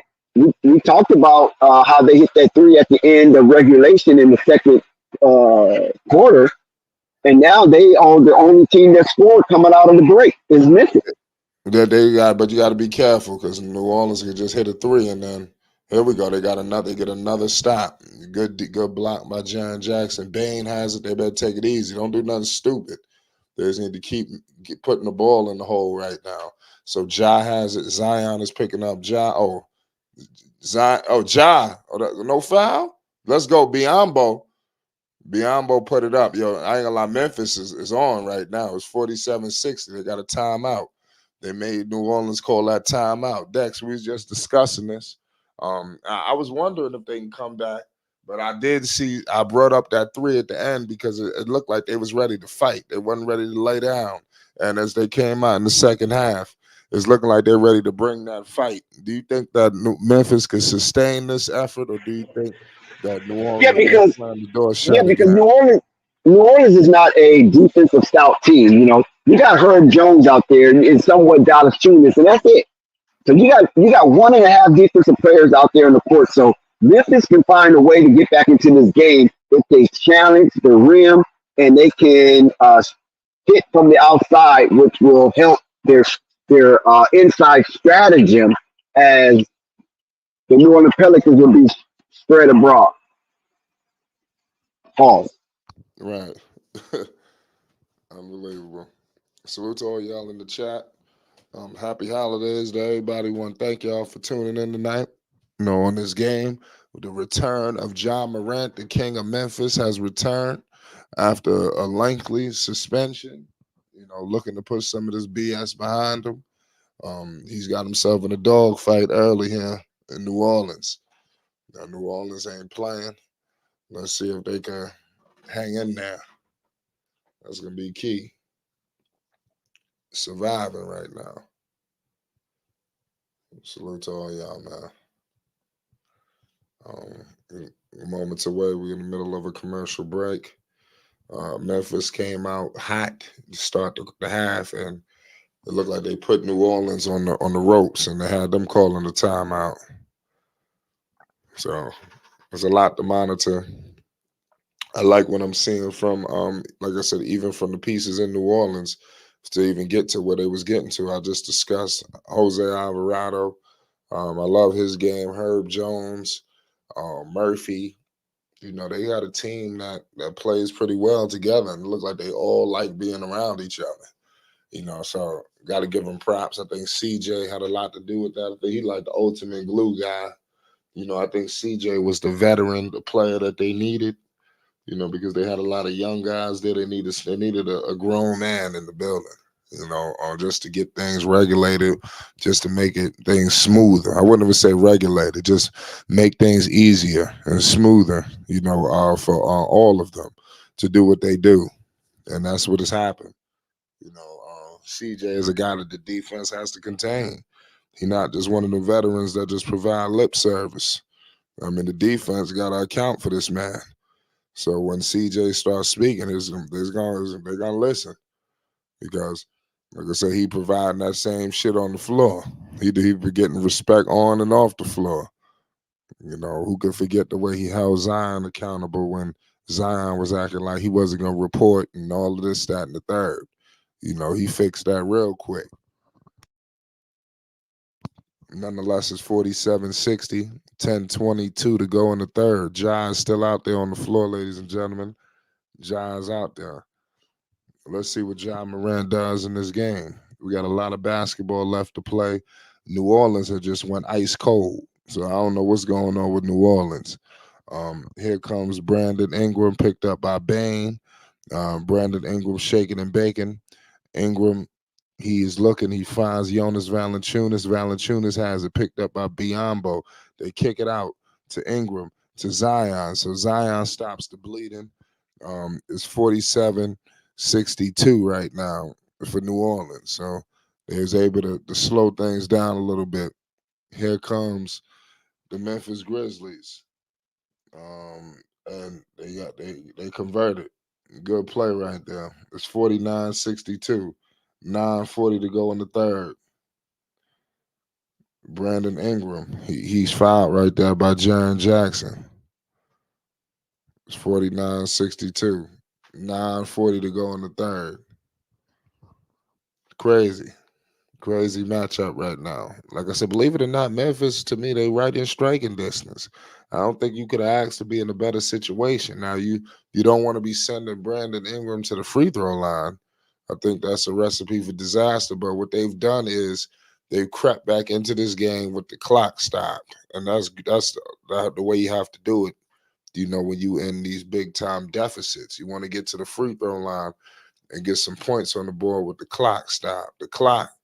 If they get this shit, they was just down nearly 20. If they could, in 2 minutes, 2 or 3 minutes, if they could get this shit under single digits, I think the Memphis Grizzlies is winning. That's a big time win for the coaching staff, for the players, for everything. Because they came out and executed wonderfully. Ja missed it, but good Ja saved it. Desmond Bane for 3. See, they need that. They ain't got no hitters right now from 3. I can't wait till they get Derrick Rose back in the game. When Derrick Rose is healthy. Oh, shoot, they just blocked Zion. Was that Biombo? Oh, Bane to the cup. Uh-oh. Zion just got blocked at the rim. It's 51-64. 9 minutes to go in the third. Here comes CJ, the veteran. Screen coming with Jonas. CJ back to Valanciunas. Oh, my goodness. Good. Oh, turnover. New Orleans getting sloppy. New Orleans. Oh, Ja. All the way to the. Oh, my goodness. That was a grown man move. Yo, Ja Morant just pulled the grown man move on Valanciunas. Yo, listen, Pelicans in trouble right now. The Pelicans is in cold-blooded trouble. Cold-blooded trouble right now for the Pelicans. Oh, Valanciunas just threw up some ugly shit. Uh-oh, here comes Ja Morant. Uh-oh, they doubling Ja. Now you got Herb on them. Ja got the defense under. Oh, that's a foul. And one. Yo, Ja Morant is back. The king of Memphis has returned, goddammit. The king of Memphis has returned and won. Listen, Ja Morant has they just cut the lead to single digits. It's 55-64. Ja Morant going to the line to cut it to 8. Listen, it's showtime right now. Ja Morant done turned up. I told you. I knew this was going to happen. I don't know what's going on with New Orleans. New Orleans, they done pissed this whole thing away. They ain't going to have nobody but themselves to blame if they lose this game. They was just in control, and now they done lost control. Here comes Ingram. We got an 8-point game right now. They was just up 20. Here comes Zion, back to Ingram. 3 ball for Brandon. Damn, they just gave up a 3 to Ingram. See, they can't have that. Ingram is a problem. They better stay on these shooters. Don't get too happy. I didn't finish the job yet. That was a hell of a play that Ja did on Valanciunas. He went straight on him. Pause. Like he went straight at him. This dude is 7 foot. He ain't no hesitation. Body to body at the rim. Give this dude Ja credit. CJ on Ja Morant. I'm telling you, they done got it. They done got their attention now. Ja Morant got their undivided attention. Here comes Ja. Good pass. 3 ball for Memphis. Good. They just converted a 3. It's 59-67. So they back up by 8. Give credit to Memphis. They not playing. They fighting. Memphis is fighting in this game. Biombo all on Jonas Valanciunas. Oh, good alley-oop to Zion. So they cut it back to 10. It's 7:30 to go in the third. Ja Morant crossing half court, met by CJ. Screen with Biombo. Oh my goodness. Ja Morant with the spin move on Valanciunas. And is that a foul too? He getting freaky out here in New Orleans. Ja Morant, y'all better get the popcorn. Ja Morant is getting freaky out here in New Orleans. Pause. You understand? We know New Orleans. Shout out to New Orleans. I can't say freaky and New Orleans at the same time. Y'all might start thinking a little crazy. It's 61-69. And Ja scores it. It's 62-69. Listen, it's trouble right now in paradise. There's 7:20 in the third. Here comes Brandon Ingram. Brandon Ingram has it. This game is getting more exciting the more you watch it. Here comes Zion back to Valanciunas, and he bangs it. Good play by Valanciunas. Here comes Ja. They moving the pit. They picking up the pace now. I think they turn it into the Grizzlies game. They need to give it back to Ja. They got the double team ready for Ja. I'm telling you, Ja got their undivided attention. Good play by Biombo. Yo, but tell me how they got Biombo out here like he really doing something. Yo, Biombo out here scoring on them. It's 64-71. Uh-oh. 3-ball. See, they got to start defending. They ain't give up the 3. Good play. They have to chase these shooters. You cannot give away these 3-pointers to Herb Jones and all these dudes. You have to get out after these shots. It's 64-71. This game is getting close. I didn't expect this to happen this soon. I got to keep it real. There come Desmond Bain over 2 defenders. They kick it out to Bain. Bain has it. 3-ball. Missed. Rebounded by Zion Williamson. Zion has it. Zion kicks it out, and they could not convert. Here comes, what the hell happened? What the hell just happened? It's 64-71. We got to stop in action. I don't know what the hell is going on. Now listen, Ja Morant getting crazy on him right now. Ja wilding. I got to keep it real. Ja going off. He's starting to pick it up. He picking up that pace. This is the kind of shit where he might finish with 30 points.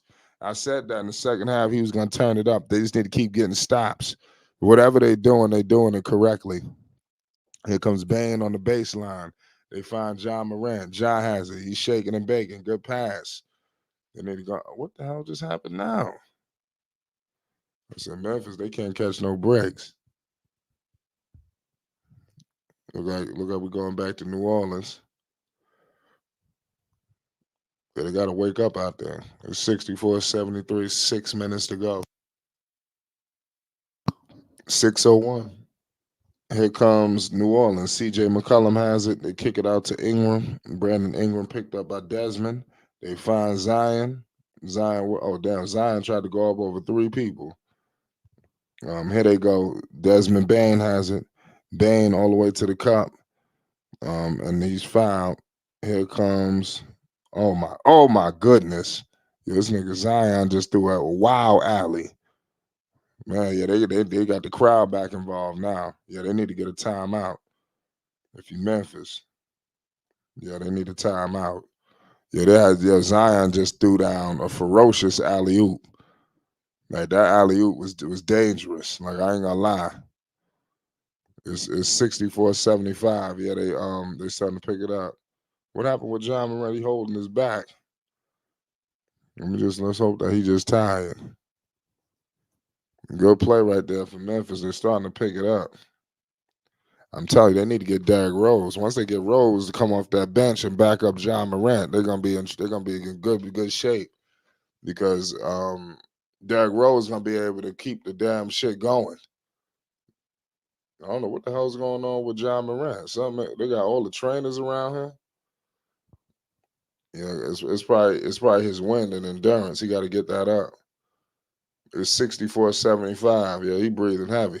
It's 5 minutes to go, 5:10 to go in the third. Here come Bain.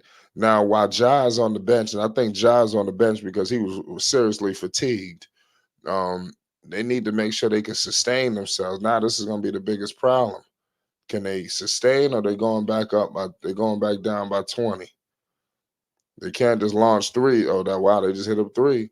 Memphis just hit a 3-ball. 67-75. Good play right there for Memphis.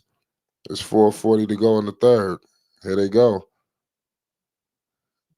We got Valanciunas with the rock, and he scores it.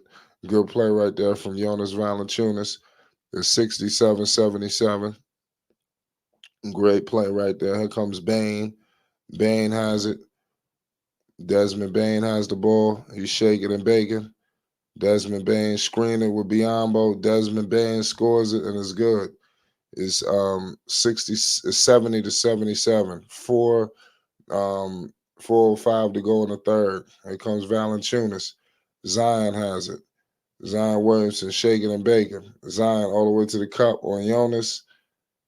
Oh, what the hell just happened?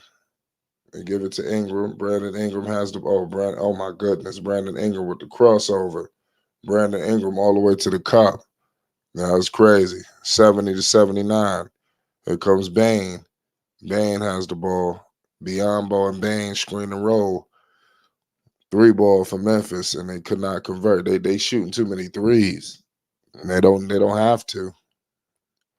And right now, New Orleans, they hitting the 3 ball at a big time clip. So now you back down 11, 70-81. So these are the things that you know you kind of go through. You got to make the right decisions out there. If you Memphis, they right in the game, so it's very close. I want to salute all y'all in the building today. We got Morant back. Memphis versus the New Orleans Pelicans. Let's see if the Memphis Grizzlies can win this game and start a resurgence in their season. I think both teams at a point in time was looking good in the game, where it looked like, okay, they're taking a leap. Okay, this team is taking a leap. But, I mean, it is what it is. I thought at one point New Orleans was about to run away with this thing. And I'll give props to Memphis for saying not so fast. Morant, he looked like he's gassed. Like his endurance needs to get upped. I don't know if you see him, like he's breathing heavy. I was looking at him on the bench. He had the trainers coming to him. He just huffing and puffing. I think all of that is going to get better. That's why I said a 10-game increment. I could even give him 2 to 3. You can't replicate this shit, so all the practicing in the world, can't replicate running up and down the floor against this team. They got Indiana, a younger team who what they trying to do.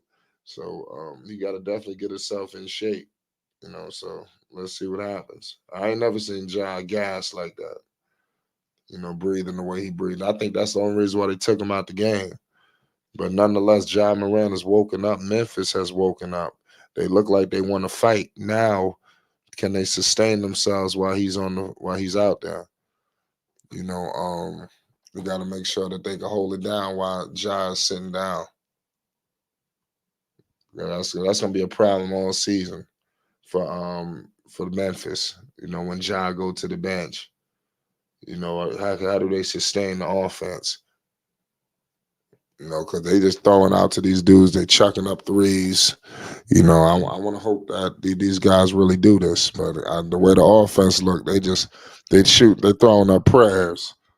Especially these no-name dudes. Them shit's going in. So you got to give them props. Salute to all y'all in the chat right now. Like I said, we got the return of Morant live. The Memphis Grizzlies versus the New Orleans Pelicans. It don't get no better than this, ladies and gentlemen. There's a lot of things to discuss. Ja is back after going through hell, and now he is back looking to take his rightful position, in the NBA, and he deserves it. He's a good player, great player. They was a top team last year. He missed time when he got back. He was injured. They never really got it on. And you seen what happened. I think they just got manhandled, in the postseason. So I mean, and that was not a team that was second. They were supposed to do. Nonetheless, it's 70-81. It's 3:26 to go in the third. 11-point game right now. Here comes Ja. Ja has the ball. Ja's doing his thing. Oh man, I don't know what happened right there. The hell just went on? 70-81, 3-6. Ja look like he going to the line. Okay, this is what you need. You definitely want this right now. Remember, I told you points with the clock stop. That's something that Memphis set off in the third quarter, and they pretty much rut their ass all the way back into this game by going to the line. They need to get back to that. Get to the line. There's no reason why they should be down double digits, as much as they fought in this quarter. It was set. So Jazz brought them back down to 9 to 72-81. Can they get a stop right here, to continue to propel their comeback? This would be a big time comeback if Memphis could win this game. Here comes Brandon Ingram. They have no answer for this dude, Ingram. There's no defense for this dude.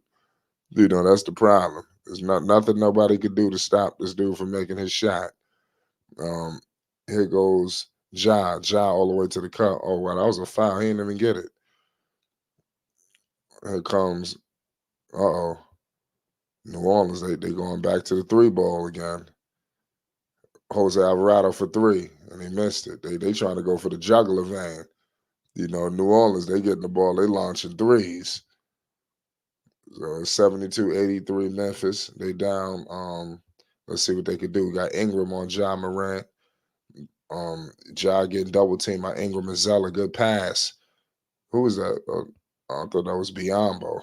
But I ain't gonna lie, Ja got Biombo balling. It's 74-83 right now. Grand Theft Alvarado with it. Ja all on them. They kick it out to my man Ingram back to Alvarado. He missed it badly. Here comes Memphis. Ja has it. Alvarado on all this barbecue. Oh man, what happened? Ja got fouled? What happened? Ja looked like he got fouled right there. Good play. Yeah, Ja getting superstar calls right now. Ja going back to the line. It's 74-83. Just keep going to the line. I'm telling you, this is what you do. Let's go. Keep scoring. Keep going to the line. Keep going to the fucking line. Right now, they're going to give Ja Morant any call. They just need to give him the ball downhill, go all the way to the paint. They can't stop him. So, shit, they fouled him. I ain't going to lie, Ja Morant is balling right now. He's starting to figure it out. That's why I said, all right, let's take it easy. This would be a big-time win if they can get this over New Orleans. I don't know what's going on with Zion Williamson today. But like I said, his minutes been sporadic. Ja missed the second free throw. It's 75-83. Here comes Grand Theft Alvarado. They give it to my man Brandon Ingram. Brandon Ingram screen with Zeller. Brandon Ingram has the ball, and they turn it over. Here they go. Here they go. They're moving and grooving. And they cannot convert. The ball looks like it got knocked out of bounds. I don't know what the hell is going on. It's 75-83. We got 1:30 to go in the third. Here comes Jose Alvarado. Jose has it. They kick it out to Cody Zeller. Cody Zeller back to my man Ingram. Oh, Ingram. Ingram putting the moves on him, and he's fouled. So Brandon Ingram is fouled. He's going to the line for 2 shots. This was a devastating foul right here. So Ingram going to get his calls too now. They're not just going to run away with all the calls. Give credit to Memphis, man. The king of Memphis is back. Ja Morant. He balling. Ja calling out plays. They're going to be down 10. Ingram making both of these. It's a minute 18. Do you keep going to the line? I mean, what's going to be? I want to know the message that the coach is sending to these guys, because the fourth quarter is going to be real. It's going to be money time. It's going to be interesting to see how they prevail in the fourth. What's going to be the message? What's going to be the direction? Because I love the direction in the third quarter. They brought them down to 10. They down 10. They just cut it to single digits. But it's 75-85 Grand Theft Alvarado on Ja. I still think he can't guard Ja Morant. They kick it out. They keep shooting too many threes, though. Ja pump fake the three. Uh-oh, he putting the moves on. Oh, good pass. Oh, what happened? Man, that's supposed to be New Orleans ball.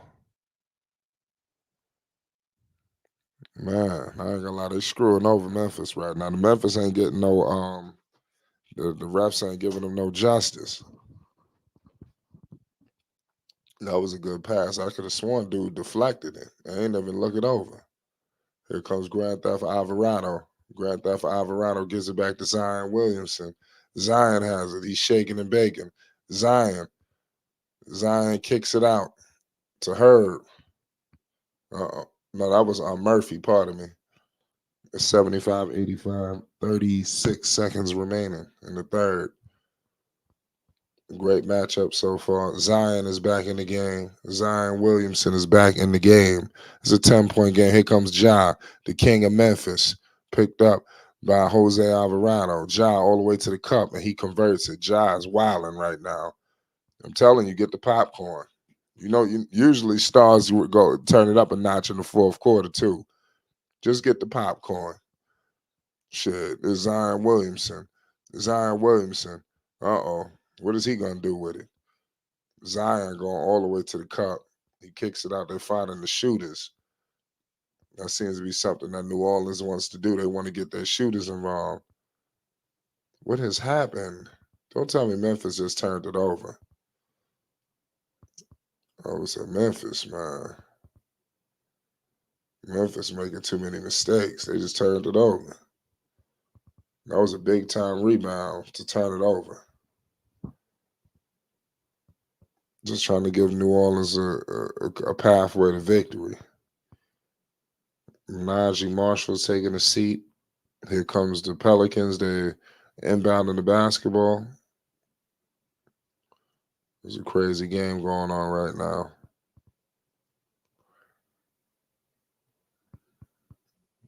Kick it out. They find Zion Williamson. Zion Williamson all the way to the cup. Good pass. And they converted. Good play right there. That was Herb Jones. So they cut it back to 10. So, yeah, Memphis, they're going to go. Oh, they're launching a three. Oh, wow. They're going to go into the fourth quarter down 10. I think that's still good, for them. They was fluctuating. They fought like hell. Of course, you wanted to get it to single digits. I think that would be my message if I was the coach going into the third quarter. It would have been at the start of the fourth quarter, we want to be down single digits. That need to be the message. And they almost had it. They were down single digits, but they cut it to 10. So you got to give props to Memphis and whatever the hell they out there doing. Fourth quarter, it should be special. Hopefully they get to some rest. Hopefully Morant has enough energy to propel them. We are moments away from fourth quarter. Dex, what's your thoughts on this game? Are you keeping an eye on it? Yeah, Memphis finished the third quarter very strong. Like just what they needed to up the pace, up the ratchet up the ratchet intensity on their defense, and they came out of this third quarter swell.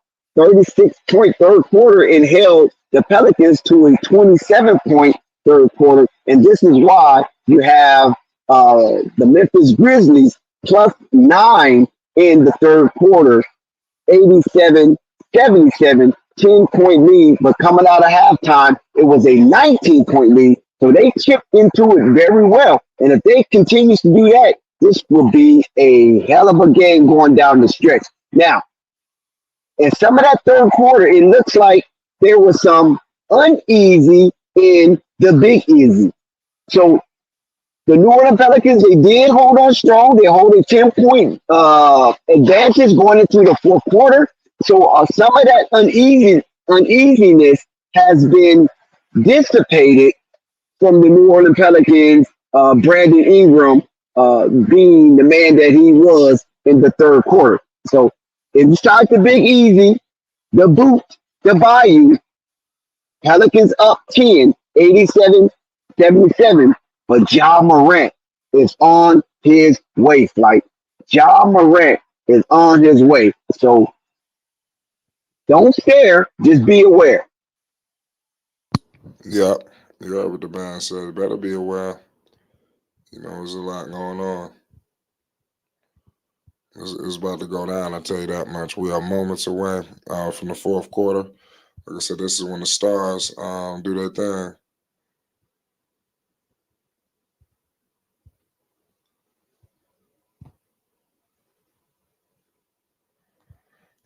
There's a crazy matchup going on right now. Yeah, let's see if the Memphis Grizzlies can keep the pressure on the New Orleans Pelicans to be able to maintain this 10-point advantage. Yeah. Wow. Yeah, it just don't make no sense. We coming back from commercial break right now. Fourth quarter should be crazy.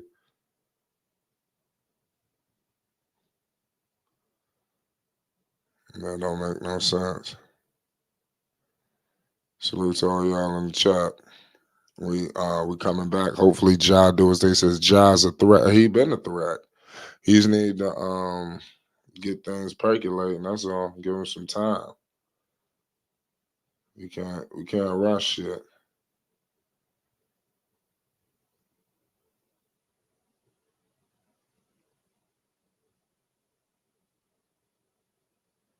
Yeah, it's crazy. There you go. Fourth quarter action. Let's see what happens. Oh man. I'm telling you, they keep giving up these threes, man. If you Memphis, you're not gonna be successful, giving up three balls like this. There's too many threes coming from New Orleans right now. Who was that? Jackson? Yeah, this dude been cold. What the hell's been going on with Jackson? 10 points? Ja got 20. So he definitely got it going because he started off with 3. So he had a big time third quarter. He started off the second half the way he needed to. They need some help. He gonna need a hand. This man just coming back from suspension and doing all of this. And all his teammates forgot how to play. This team has been horrendous too. Memphis, they've been struggling. I don't know if they only won 6 games, 19 losses. Shit, they need to figure something out. And they knew Ja was gonna be out. They should have really thought about some sustainability. They thought that Bain and Jackson could just hold it down. They can't. They're not those guys. Bain to me is just a role player. Jackson to me is a third or fourth option. So I mean, and they got these guys posing as second and third options, and that's where the problem is coming in for Ja Morant. But remember, Flight, they did address some of it because of Marcus Smart. Oh yeah, I forgot about that. What the hell is going on with him? He got hurt. I don't know his end. You got to let me know what's his Yeah, status. I think Marcus Smart is down. Yeah, okay, yeah. Marcus Smart definitely does his thing. I think he could have helped out. You got some point. They tried, but 6 and 19 sucks. And like I said, Rose is hurt. He would have definitely helped. They got to get healthy. I just hope they got enough time to salvage the season, give themselves a chance. They didn't give themselves the best shot. And they out west. And New Orleans keep drilling threes. It's 93-80. They keep hitting 3 after 3 after 3. Here come Desmond Bain. Oh, he damnly stepped on something. Here comes the Memphis Grizzlies. Memphis has it. They surveying the landscape. Here comes a screen with Jackson. They kick it to Jackson all the way to the cup. Oh man. Yeah, Jaren Jackson was just fouled by Valanciunas. It's crazy. Shout out Theo, 3 and D. Salute to everybody in the chat, everybody that's listening. It's 80 to 93 right now. 10:08 to go on the fourth. And this is just what you want if you're Memphis. You want to be able to score the basket uncontested with no time running off the clock. That's the ultimate stratagem for any team that is down and the clock is not their friend. Is to get to the free throw line and get that stimmy cashed out. Yep. It's 81 to 93. Jackson scores it. It's 10:08 to go. 10:05 to go in the fourth. Here comes Dyson Daniels. They kick it out to CJ. CJ McCollum back to Dyson Daniels. They kick it out to CJ McCollum. CJ has it. Step back, 3 ball. Oh my goodness. Yeah, it's over. You're gonna be hitting shit like that. This 82-96. That was dirty. All right, how CJ just did him right there. Jaren Jackson, he hit him right back in the paint. 84-96.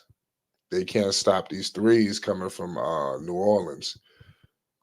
That's the problem right now. They keep going for threes. Dyson Daniels, he missed the 3, but they keep going for it. I don't know if that's in the cards. They want more threes. And you got Desmond Bain. He just hit a 3. Wow. Desmond Bain just hit a 3. It's 87-96. He just strike me as a dude who can't shoot. I need to see more. before what the hell just happened here? This dude Valanciunas got tangled up and just went up. They need to eliminate some of that out the game. The drawing fouls and shit like that. It get to the point where it's manipulation. And I hope they regulating everything else. They need to stop allowing players to do that because it's dangerous. You got a hand, pause, somebody got their hand sticking out, and you just gonna just wildly just rise up. You might have an arm tangled up and you just wildly doing something to get a foul. Somebody can get hurt. In the NBA, they need to really think about that. Here goes Zion Williamson. They kick it out to Valanciunas. Oh, wow, he just missed a clear layup. The Grizzlies, they down by 9. It's 87-96. Here comes Bane. He just hit a 3. Is he about to get trigger happy now? They give it to Jackson. And Jackson almost turns it over back to Bane. Bane has it. Sometimes Bane want to shoot another 3, and he does. And he missed it. But Memphis controls it all the way to the cup, and they make it. Memphis is not going to be pretty. They got to make this game ugly. Nonetheless, it's 89-96. I would bring Ja back in the game right now. You want to bring the New Orleans calling the timeout. I'll bring Ja back in right now. You down 7. It's the fourth quarter. I go for money time right now. I go for the game. It's right there. What should they do, Dax? Well, listen, like I said before, there's uneasy in the Big Easy. Willie Green saw enough. It seemed like the Pelicans was laxing on defense and allowing the Memphis Grizzlies to get their rhythm and cook some beyond the arc, and they was, and Desmond Bane was banging it. And then, not only that, from the farthest distance, once they allow that to happen, now Jared Jackson is eating up the paint. So a combination of both outside and inside weakness, interior weakness, Willie Green cannot stand for that. He had to call a timeout flight. The Pelicans are looking discombobulated. They're looking like they're ready to relax and leave the game as is and go back into the locker room, freshen up, and get on back to their crib.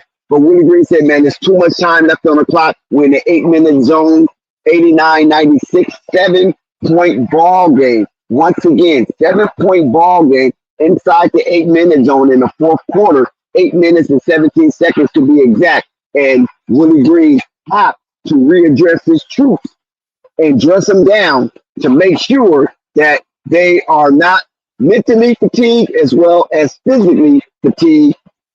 And Memphis come out and steal a game inside the booth at the Smoothie King Center.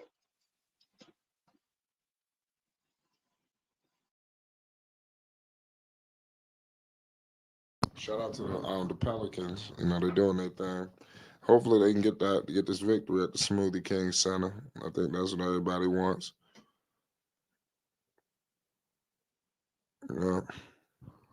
I mean, you got Zaire Williams out here looking like the next thing coming. And that shouldn't happen,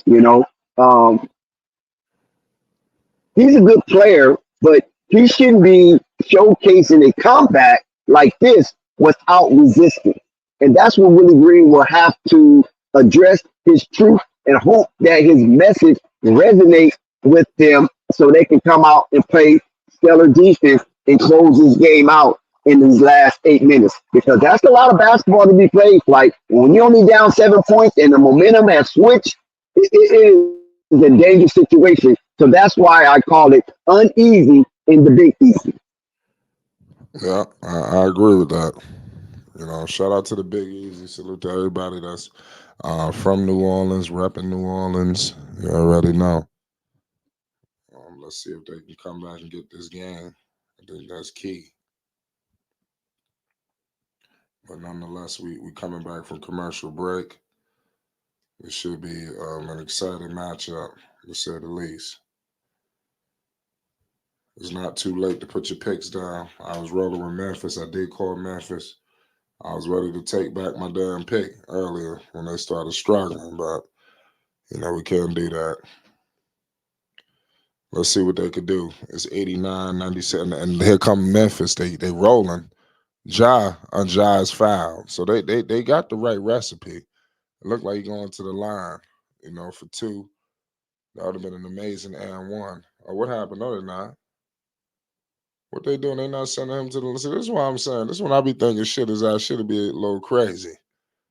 Yeah, why the hell they not sending John Morant to the It's a free throw line? 4-point ball game flight. 4-point ball game. This is a totally new contest we're witnessing here. We might be witnessing a doozy You from might, yeah, Memphis. you might be a little bit faster than me. I got I got John Morant. Yeah, I see the three right there. Yeah, I just caught that. There's a 4-point ball game. It's 92-96. I got 7:40 to go in the fourth. Here comes CJ McCollum. CJ McCollum, he kicks it out to Brandon Ingram. It's money time. The king of Memphis is back. Oh my goodness, you had Valanciunas. That was a grown man move by Jonas Valanciunas. Here comes Ja. Sometime it's takeover time. Get the popcorn. Uh-oh, Ja. Oh, get the popcorn. Get the popcorn. It's 94-98, goddamn it. Get the mother yo. Yo, you about to Like get laughed at. they're You racing about to through the get laughed 100-point at. threshold What you flight. say? They're racing through the 100-point threshold flight, I'm telling you. and New Orleans is almost at the finish line. Let's Telling see you. who gets to that 100-point threshold first.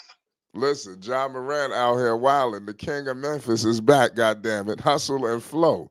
You see what's going on. See, I don't like how the referee is playing games. Don't fuck this game up, Rest, please. Please. I'm trying to see something. Where the hell is Zion Williamson? What the hell is Zion doing? Nah, I'm playing. Let me I not think wake up Willie a Green is a beast. little upset at Zion. Zion's in the doghouse right now. Yeah, he don't have too much to eat. It's 94-99. Valanciunas, he made the first free throw. Here you go for the next one. See, I don't like how the refs are. Don't mess this up, refs. It's 6:50. There's a lot of time left. Get the popcorn. New Orleans hit the 100-point threshold first. Yep. New It don't Orleans mean hit nothing. the 100-point threshold first. It don't mean nothing. It don't mean nothing. Let's see what happens. Here comes Ja. Valanciunas is Oh, gonna foul out if you keep this up. uh, you said Valanciunas? Yes. What I will say is they doing a good job. Like I said, they keep going to the line. I think that's something that the coach is emphasizing. You know, um, so that's very important. Get to that free throw line and get these goddamn points with this clock Shout out stopping. to Trent. Shout out to Malaya. Yes, salute to all y'all. And God listen, bless Flight. y'all. Yes, I'm sorry. But listen, Flight. That strategy is working because now Dallas Tunis have to exit the game and Mm, Cody Zeller has to enter the game. my And lord. Cody Zeller by far is not a shot Oh blocker. no, he might get dunked on out here fucking with John Moran. You're right about that. Cody Zeller is not the guy. You know, yeah, it's wild. Here comes Brandon Ingram. Brandon Ingram has it. He finds Zeller. See, who's gonna be on Zeller? Oh, yes, yes. Zion just missed the layup. God damn it! Oh, what happened? Oh, come on! Don't mess this up, Rams. This is gonna be a comeback. God damn it!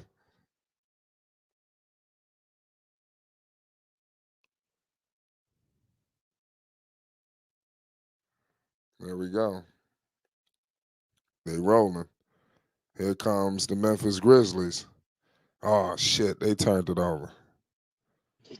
Yeah, Ingram. as it stands, the Pelicans are on an 86th percentile to win the game.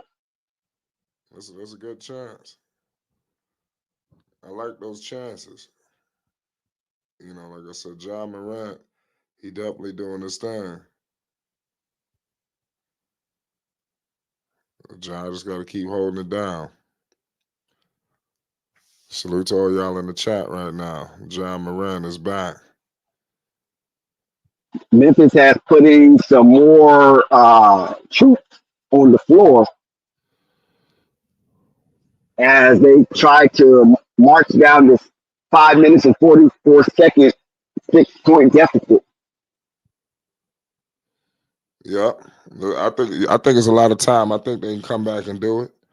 Let's see what happens. They got a clock Sky managed. somewhere biting his nails as well as They sitting around waiting if they win. This is what these guys do. When they pop up like, oh, I didn't know y'all was lying. They just want to protect themselves. It's 98-102. Wait till the Pelicans win. Let John Morant fuck around and take their ass out. It was for I got the Memphis, and they just New Orleans turned it over again. I got the Grizzlies. Pardon me. I'm picking the Grizzlies.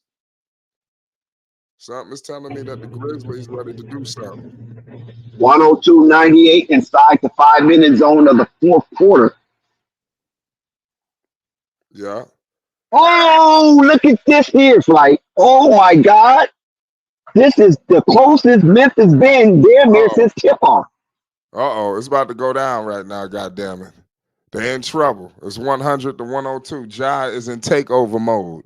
Ja, the king of Memphis, is in takeover mode. The king of Memphis is back. Here comes Brandon Ingram. Brandon Ingram. He kicks it out to Zion. Oh my God. See, they gotta have to do something with Zion. They let Zion just do whatever in the paint. That's not good. Here comes Bane. Desmond Bane has it. He's shaking and baking. Desmond Bane. Look like we got to stop in the action. Jaren Jackson and company. They got to wake up out there. Well, period. I mean, Zion, what can you do with Zion, right? He's a force in the paint. So when he makes his mind up and he's determined, there's nothing no one can do except move out the way or get blown back. Yep, you ain't lying about that.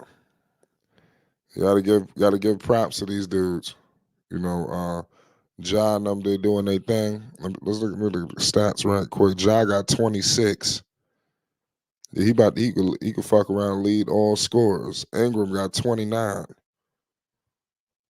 That's what I'm saying. They needed Jackson Jr. to step up. Bane had 21. So I mean, mentioning Ingram with his 29, he just got tacked with a Levy, and Jaren Jackson mentioned him as well.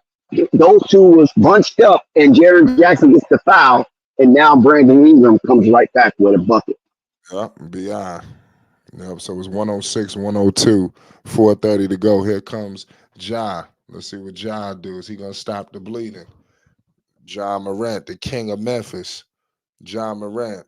He kicks out to Desmond Bane. Bane has been money tonight. They kick it out to Jackson. This is their big three. Jackson, he missed it. That's their big three, ladies and gentlemen. Brandon Ingram seems like he want to take this game over. I'm telling you. Listen, they can't. And the sad part is he making a shot from the same exact location. That's his spot right there. That little fade. There's no defense that can stop. It's either he gonna miss it because of him. It won't be because of you. Oh my God, Flight! Oh my God, this is crazy how this game is seesawing. Jackson, that was a big three. That was Jackson, wasn't it? Yes. Yeah, you called his name. Yeah, he was icy. He started to turn it up. Oh my goodness, the turnover. Cookies. Here comes Ja. Oh man, Lord. Here comes Ja. Uh-oh. It's about one of them games, y'all. It's a sky won't show if they lose. Yeah, I mean, the Pelicans, man, they're in trouble. They went low cold to start the second half, man. The third quarter killed them. They gave them life. And if you Memphis, you have a clear path on how you need to play. You have to make these games ugly. You got to make them nasty. You got to go to the free throw line. Whatever they did in the third quarter, they need to implement that against Indiana. Mention the free throw line. Ja is sitting at the free throw line right now, Flight. Yep. And Pelicans just keep that door open to give this game away because you allowing Memphis to score with no time ticking off the clock. You're right about that, man. That shit is so crazy. 106, 108. Memphis been killing them at the line. I need to look at the line. The Pelicans is up by the slimmest of margin, 108, What? 107 inside the 3-minute zone. Jai clapping. He getting confident out here. Don't tell me Jai gonna finish with 40. Here comes Ingram. The Ingram got fouled. That's why I said it won't be because of him. It's gonna be because if it won't be because of you, it's gonna be because of him. If he missed the shot, the defense have no say so on his makes or misses because there's no defense for Ingram. There's only a couple. I'm telling you, Brandon Ingram reminds me of Carmelo Anthony. The way he play, especially in the mid range. He play a lot of mid range basketball. Brandon Miller. I'm proud of me. I mean, Brandon Ingram. So I mean that's a good comparison. I don't know if people thought about that, but I look at him as a poor man's Carmelo Anthony, and Brandon Ingram. Pardon me. Well, most people compared Brandon Ingram to Kevin Durant. So whatever happened to that comparison? Is that out the window? Like, I think so. I think people looked at it because the lengthiness when he was coming out. He was guy with a little scrawny. What I will give, I think that's over with. I think Ingram is becoming his own guy. What I will say is Brandon Ingram, for a guy that they looked at as skinny and they said he couldn't, I think that that was Kevin Durant. He couldn't bench press. They both go to the paint like they 500 pounds. Like Ingram ain't afraid to go in the paint. And I noticed that when he was playing with Lonzo, like he wasn't even that big, but he going to the paint. No, he don't give a fuck who down there. And that was something I always admired about Brandon Ingram. He ain't even that strong. Well, I can't say that, but he don't look that strong. But he going to the paint, like, that's crazy. That was something I was very impressed by with him. But so he Taylor reminds me. Jenkins called a timeout, and I wonder what are they discussing in these last 3 minutes and 16 seconds inside the fourth quarter. 107, 109, one possession game. What do you think he's discussing with his troops, like Taylor Jenkins of the Memphis Grizzlies? Well, I say keep going to the line. If they're gonna keep sending your ass to the line, do it. Dude. If it's not broke, don't fix it. I think that's one thing that he's gonna be asking. That's what I would be doing. Somebody said Brandon Miller reminded me of Brandon Ingram. I don't know. I don't want to jump too soon, but I think that Miller could be that guy. In the future, he's that body structure. He's right there. But Ingram, on the other hand, is just unstoppable. And I noticed that a long time now. Brandon Ingram, just a beast. It's unreal how good he is. And it's wild.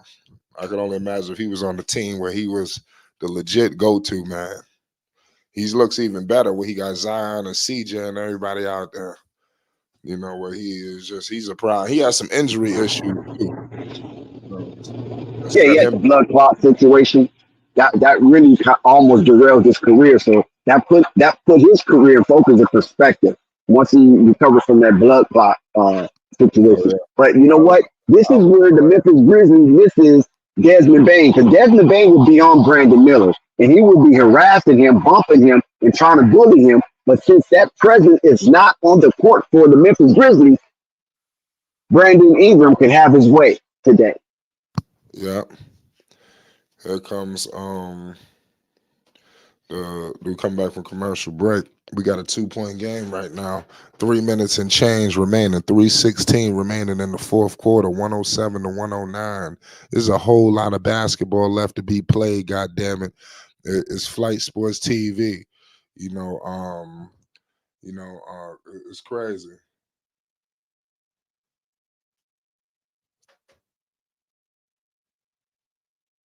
It's a wild game. It's a wild game right now. We headed towards the tail end. Didn't I say Brandon Ingram? Rap guy? Who did I say?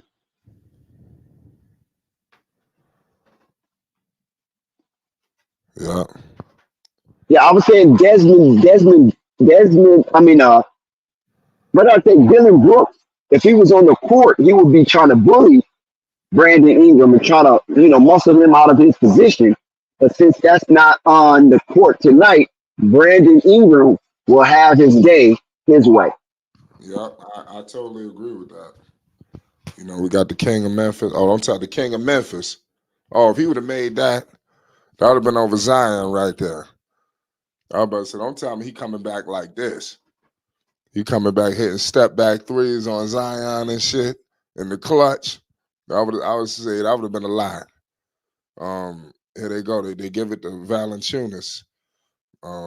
They kick it out to Herb, and he couldn't convert. I ain't got New Orleans went cold. Here come Desmond Bain. Desmond Bain has it. Desmond Bain. Here we go. Ja loses it. Here comes CJ. CJ McCollum. CJ has it. It's 107-109. Zion Williamson. He kicks it out to Brandon Ingram. Brandon Ingram has it. Cookies. Oh, wow. Ja Morant is out. He's a lifesaver. You should have seen what he just did. Yeah, 1 minute and 56 seconds. He didn't mean to do that. Yeah, he got the steal. He get credit for the steal. Thank you, Rap Dog. The ball, Zion didn't know what was happening. He fucked around, couldn't grab it. It was 107-109. He told everybody, just get your ass back down there. One possession ball game, like one possession ball game. Down to the wire. Yep, 107-109. I saw this coming. I didn't know that Ja was gonna be in for effect to prove his greatness. He proved. Oh my God! A 1-point game, Flight. Jared Jackson on the line. 1-point game. Oh shit! It's about to be a tie game. It's 108. Yeah. They came back. Oh my God! A miracle in the booth. They came back. Right. 19 points at half. These boys fought back hard. The Grizzlies has a grizzle. It started with these Bears these Bears them put some honey on these Pelicans. And they feasting right now. Oh, wow, CJ. Now you got CJ airballing. Now you know that's not like CJ. Something ain't right. Something ain't right. CJ shooting airball. Memphis can take the lead in this possession. Let's see what kind of offensive set they run. 109, 1 minute zone. It could be a new leader in the building. The king of Memphis, Ja Morant. Hustle and flow, goddammit. Here comes Desmond Bain. Bain has it. Picking up. Putting the moves on Valanciunas. Back to Ja. Don't tell me Ja about to shoot this. Ja on Herb. Ja. Oh my goodness. Listen, Memphis just took the lead, goddammit. Memphis just took the lead. 111. There's a new sheriff in town. Mommy, there go that man again. 111. Oh, good play by Valanciunas. Right, this is going down to the wire. You're going to have to count this down. I'm telling you. There's 120. I got the fourth quarter is 120 to go, 111, 109. I got CJ McCollum with it. Here comes Zion. Zion. Wait till you see this. Zion was coming to the paint. Everybody got the hell out the way. It's one. The Pelicans are back up. Damn. Come on, Ja. Here comes Ja. Pardon me. We got a tie game. Don't tell me how Ja about to take it all the way to the cup. Oh my goodness. Oh, Ja Morant. Yo, the king of Memphis is back. The king of Memphis. Oh my goodness. Yo, they going back and forth right now. They going back and forth at the Smoothie Kings. I mean, the seesaw is crazy, right? God damn it. I don't know what's gonna happen, Dex. I can't tell you. I couldn't tell you. But here comes Ja. Herb, not on Herb. No, he gonna do it on Herb. Ja. Oh, if he would have made that. They got. Oh shit! Memphis got the ball. Right, Memphis got the ball. Not under 10 seconds. They get the last shot. Taylor Jenkins called timeout. Memphis can steal this game in the booth, right? Oh my God, it's uneasy in the Big Easy, Flight. Yeah, you're right about that. You was a little bit ahead, but I see what you're talking about. Damn, I ain't gonna lie. They should have never called the timeout. Ja didn't want that. Ja didn't want no timeout. I don't know if you saw that. Ja was upset about that play. Dex, I don't know if you seen him looking upset with that timeout. You probably your angle. I don't know if you caught it. But listen, the king of Memphis is back, goddammit. We got the Memphis Grizzlies live and direct. I wouldn't expect overtime. but it's looking like he could get there. You know, it's 9 seconds remaining. The king of Memphis is back. What's good, Phonics? Yo, what up? What up? What up? Yo, what up, everybody out there? Yo, what up, We Dex? we got one possession remaining. Some telling me we gonna get overtime or John Morant gonna bury him. If I'm Memphis, it's tough because I don't know if I would. I don't know for sure if I would definitely put the. I don't know if I would. It's tough. If I'm New Orleans, I'm embarrassed. How did you blow a lead like that? But you know what I'm saying? Yo, I watched the pregame show. I listened to a little bit. Everybody still has these doubts about Ja, but we see that his team loves him, and they're galvanized and they're motivated from the fact that he's back. You know what I'm saying? And it's more than enough time left in the season to Okay, change your flight, season count around. it down. Oh, Count it down, definitely. That's flight. too much Here time, we man. go, flight. Count it down, baby. You're ahead of me. You know what I mean? That's what I'm saying. If you want to You go ahead ahead of me and too. go, I'm on I just commercial. come back. I Oh, yeah, got I'm still on commercial. 9.6. Oh. I know it's overtime. I told you, Fight. I told you. Fight, wait till you see this. America. Oh my On the goodness. Memphis Grizzlies. I got John Oh Morant my with it. God. 4, Fight. 3. I'm John sorry, Morant my open bro. to the cup. I'm sorry. I And couldn't John hold my Morant britches. scores it. Oh my goodness. The king of Memphis. The king of Oh Memphis, my God, goddammit. Fight. The Did king, you just Dex, see the that? king of Did we Memphis. just witness what we witnessed? Oh Y'all are my assholes. God. Y'all are This is assholes because going I to ain't seen trend nothing. all over It's a X story and for a social minute. media. John Morant take down the mighty Pelicans. The king of Memphis, goddammit. That's crazy. I ain't seen nothing yet, so I gotta wait on it. I ain't seen nothing yet. Yo, he You just know what I'm scored saying? 31. Somebody check Sky, get a wellness check. Somebody check Jessica, get a wellness check because things could be very hectic for them right now. There's no way a big team like the Pelicans lose a 19-point halftime lead to the skimmish Memphis Grizzlies. Ja first game back. The storyline is made for Hollywood. Where the hell is Spike Lee when we need him? I told you they galvanized, man. They galvanized it. And yo, many of the so-called experts and analysts were saying Memphis season is over. Now watch how they switch up tomorrow, y'all. Watch how they switch up tomorrow. But they said, oh, their season is over. Oh, Ja coming back is not gonna make a difference. We see the difference right now. You know what I'm saying? And yo, that's why I like this new media. I like coming on like Flight Sports TV because these so-called experts be wrong all the time, but they swear they right. I didn't heard Stephen A say it like all this smack, like, oh, Jock. Look, man, look at what we witnessed tonight. Mhm. Yeah, you're right about that, man. The king of Memphis is back, man. Period. I mean, I ain't gonna lie. This was a storybook, and I didn't expect this shit. I didn't know it was gonna go down like this. The Dex said, "Wait till you see this. Wait till you see this." Hey, yo, Flight, man, it just, the sports is still sports, and there's still special players. And I don't care how long he's been out, he's a special player. He's just a special player. You know what I'm saying? He's special. You know what I'm saying? And, you know what I'm saying? Memphis. Barring injury, man, they're gonna be a problem in the playoffs because I believe they get in the playoffs, not to No, play listen. I in. think there's plenty of time for them to get back to the playoffs. Right? Facts, facts, facts. You It's know what I'm not saying? A lot of over. I people don't think writing them the off. playoffs is out the question. Yeah, but listen, let me look at their standings right now. The standings, they're gonna be 6. Listen, I'm telling you right now, Dex, this does set up a hell of a one on Thursday. Listen, I'm here to repeat to you right now. We will be live this Thursday.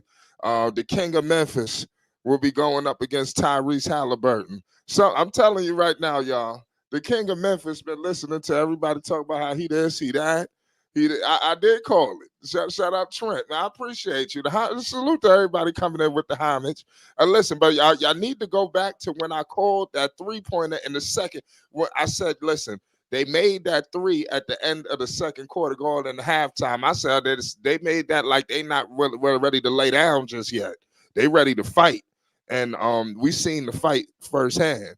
The King of Memphis is back, goddamn it. I got DJ Gemini in the building. We was just talking about this, Gemini. I said, what we gonna expect from Ja? You I see what we I see what we I just said seen. the only thing that would change the perception on him is if they at least make the play in. This man got the most points after missing 25 games and a win. Wow. Now Listen, I he's a It don't was a player. feel bad walk off, about the Laker Gemini. loss. Huh? Gemini, that was a walk off.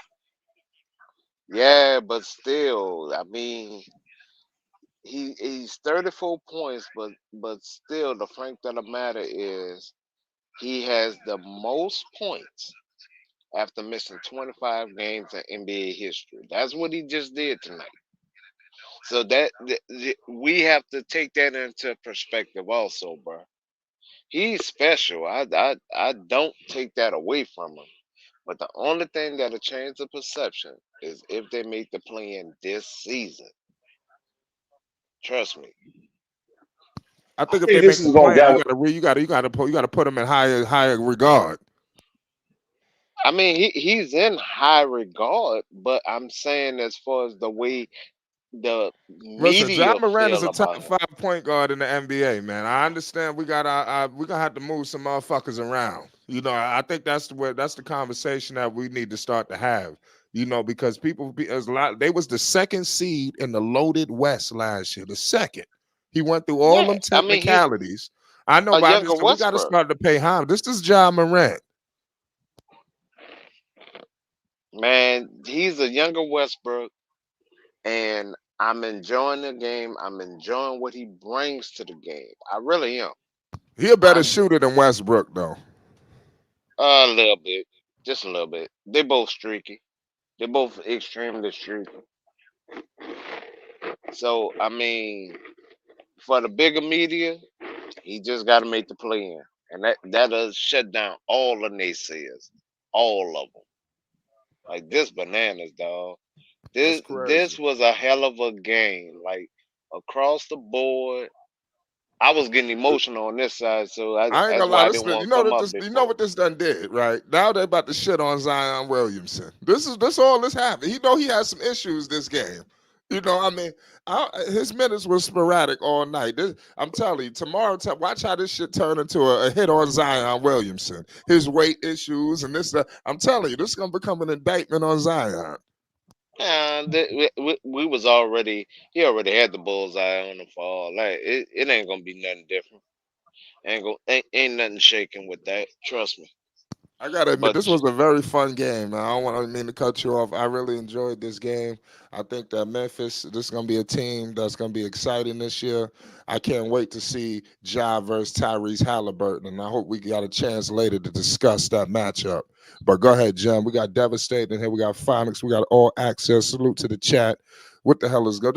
We seen the movie. I told you to get the popcorn. in fact, Phonics, do you think this is the adrenaline rush that Memphis needs, where they can make it to the playoffs? Do you think this He- it? Hell yeah, they got their leader back. Yeah, man. Yeah, All definitely. right. I think they're gonna be rolling from here on out, man. And that's not too hard, man. Seeing how the West, man, um, the West ain't as strong as they used to be. The West is weak. They could roll through the West, man. Look at Golden State. Oh, my baby mother, Karen, Candace Parker. She looks so fine. Anyway, you know what I'm saying? Yeah, man. You know what I'm saying? Ja is back, man. And like I was saying before you got on Southern Flight, special players are special players. It don't matter how long they out. When they come back, they gonna be on and popping. And yo, he wanted that win and he needed that win. And like Flight said, it was storybook, but he needed that win. I think this is gonna galvanize them through the rest of the season onto the playoffs. I dig it. I is so with that now. If he keep his head in the basketball, man, the sky's the limit. He just got to keep his head only thinking about basketball. I His don't think he job has a first, choice. everything else second. I don't think he has a choice. And I don't know if y'all seen his father, you know what I'm saying, T Morant, he had a hoodie Yeah, on. yeah. He was at the game. I seen him. But he had his hoodie on. He You was talking about looking real. that was him in the turquoise? Yeah, Yeah, he that was wanted to him. look Uh, real. Okay, exactly. You had to ask. He wanted to look yeah, I had to inconspicuous. ask because I Yeah, thought yeah, that that's was what a I'm saying. rapper. Yeah. No, no, I wasn't saying that disrespectfully. What I'm saying is he was being inconspicuous. He didn't want to draw no attention to What? himself. You have a turquoise hoodie on, and you're right at the bench of the Grizz. I mean, how inconspicuous can you get? He wasn't unusual himself out there with a drink, I sitting, know. talking to Usher I or get what whoever. you're saying. Yeah, I get it. I Listen, get it. listen, man. All that shit is coming. You know, listen. The way Ja just bought, he gonna be with the drink, the toothpick, and everything in a minute. I'm Well, at telling least you. he gave You me know, a Shannon 360 Sharp. at the end. Yeah, at least I got my 360. Thanks, Ja. Since Zion couldn't give it to me. Hey, I told That y'all, was a we crazy even finish. tried to show that boy how to walk straight, not pigeon toed, He and looked it's like still not something's wrong working. with his knees. I'm talking about Zion. I Who Anybody knows, mean, see it? man? Ain't no, the weight ain't nothing wrong with his knees than the weight. So I mean, I think we need to stop with that too. Stop acting like he's just the heaviest guy to ever play in the NBA. There's been no. heavier I mean, guys, they and, do and take it. they've They had do take it to the they've next had good level, though. careers. Yeah, Low they key. Wait, do. wait, wait, wait, Yeah, wait, they do. wait. Yeah, they do. Here's the reason why I bring up his weight. I bring up his weight for the same reason why I was on Oliver Miller and Charles Barkley.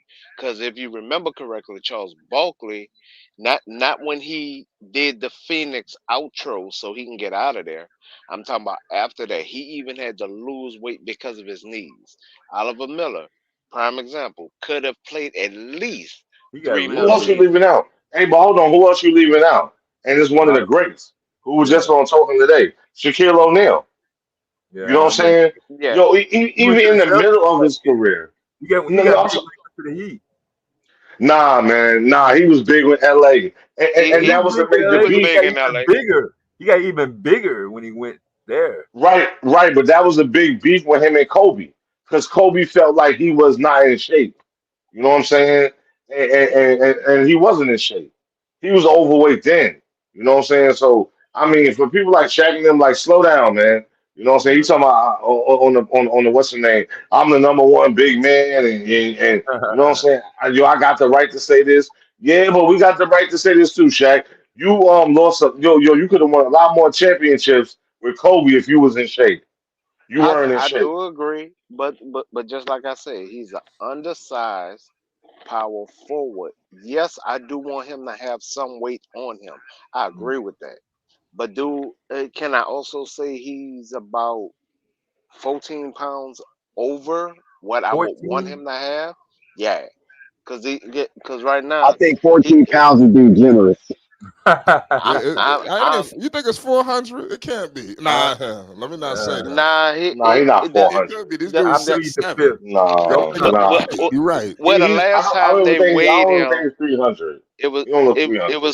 it was 289 the last time his Mm-hmm. weight came up was Mm-hmm. 289. So I'm Mm-hmm. literally saying 14 pounds heavier than what I would prefer him as because I want to see that explosiveness. I want to see that jump. What I think what it's what 39 pounds. He needs to be 250. What you said, Dex?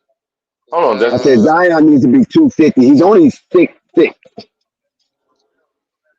I agree I with mean that. I agree with that, but 260 at the most. 260 I, at the most.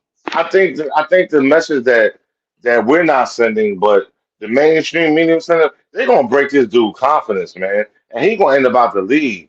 Like, damn, can he just play? You know what I'm saying? All that he's fat and all of this, like, come on, man. And then I'm hearing it from people like Kendrick Perkins. Are you Yeah, serious, Kendrick I Perkins? mean that's what happened to Tractor Trailer, right? He Yeah, was Tractor Yeah. Zion Trailer. before Zion. Track Yeah, track yeah. was another one. Track was another one. But he was an undersized center. But yeah, he was another one. Larry Johnson picked up way too late on in his career. Right, but that's later on in his career. I'm talking about that started in the beginning heavy, finished heavy. Like the three that I mentioned always had weight problems. Yeah, you're right. Like Charles Barkley did. He was never no Adonis.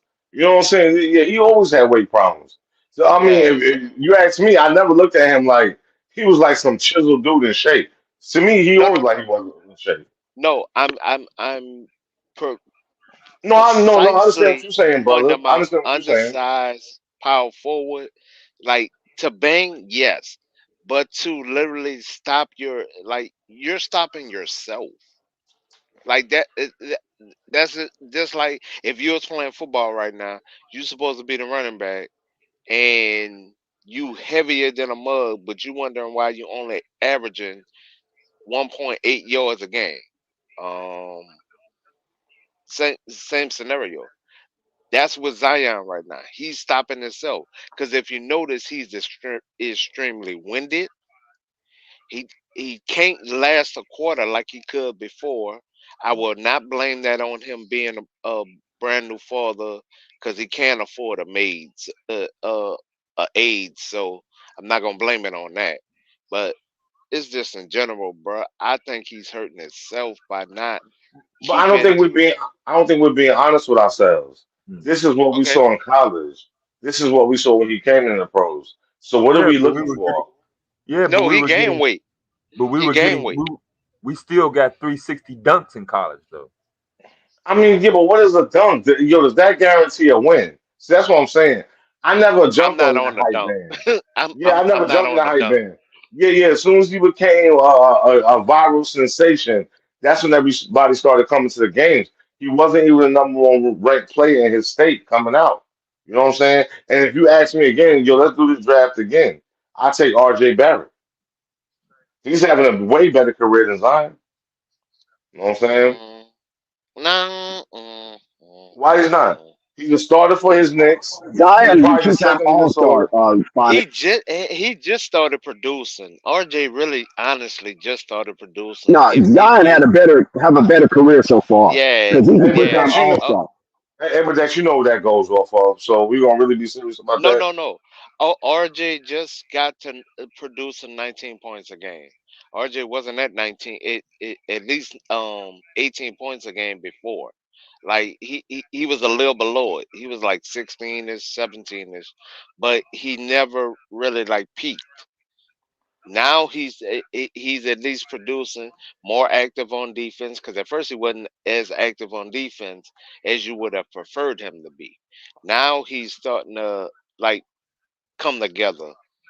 So if we're speaking this season, yeah, I agree with you. If you're speaking before, I have to disagree with Did I just see Tatum limp into the locker room? you. Yeah, because I'm watching that game right now.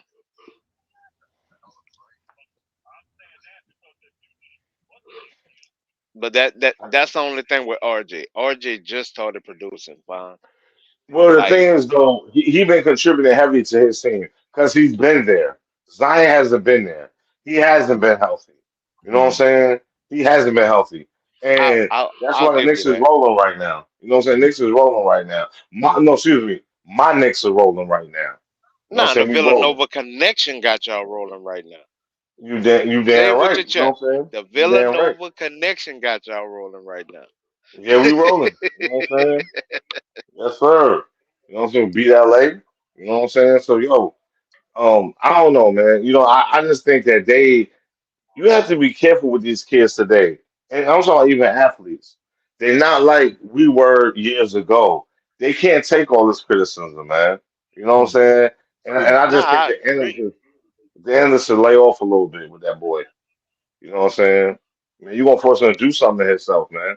You know what I'm saying? Because in his mind, he probably saying, I'm doing everything right, but they still tell me I'm overweight and I'm this and I'm that. You know what I'm saying? I don't know. Well, I also blame the coach too because what the coach said in the off season, what he was gonna do, that actually should have been a red flag to everybody. He said he was gonna play Zion at small ball center because of his weight. That should have been a red flag. Like somebody should have pulled his coattail. And I'm not trying to be funny.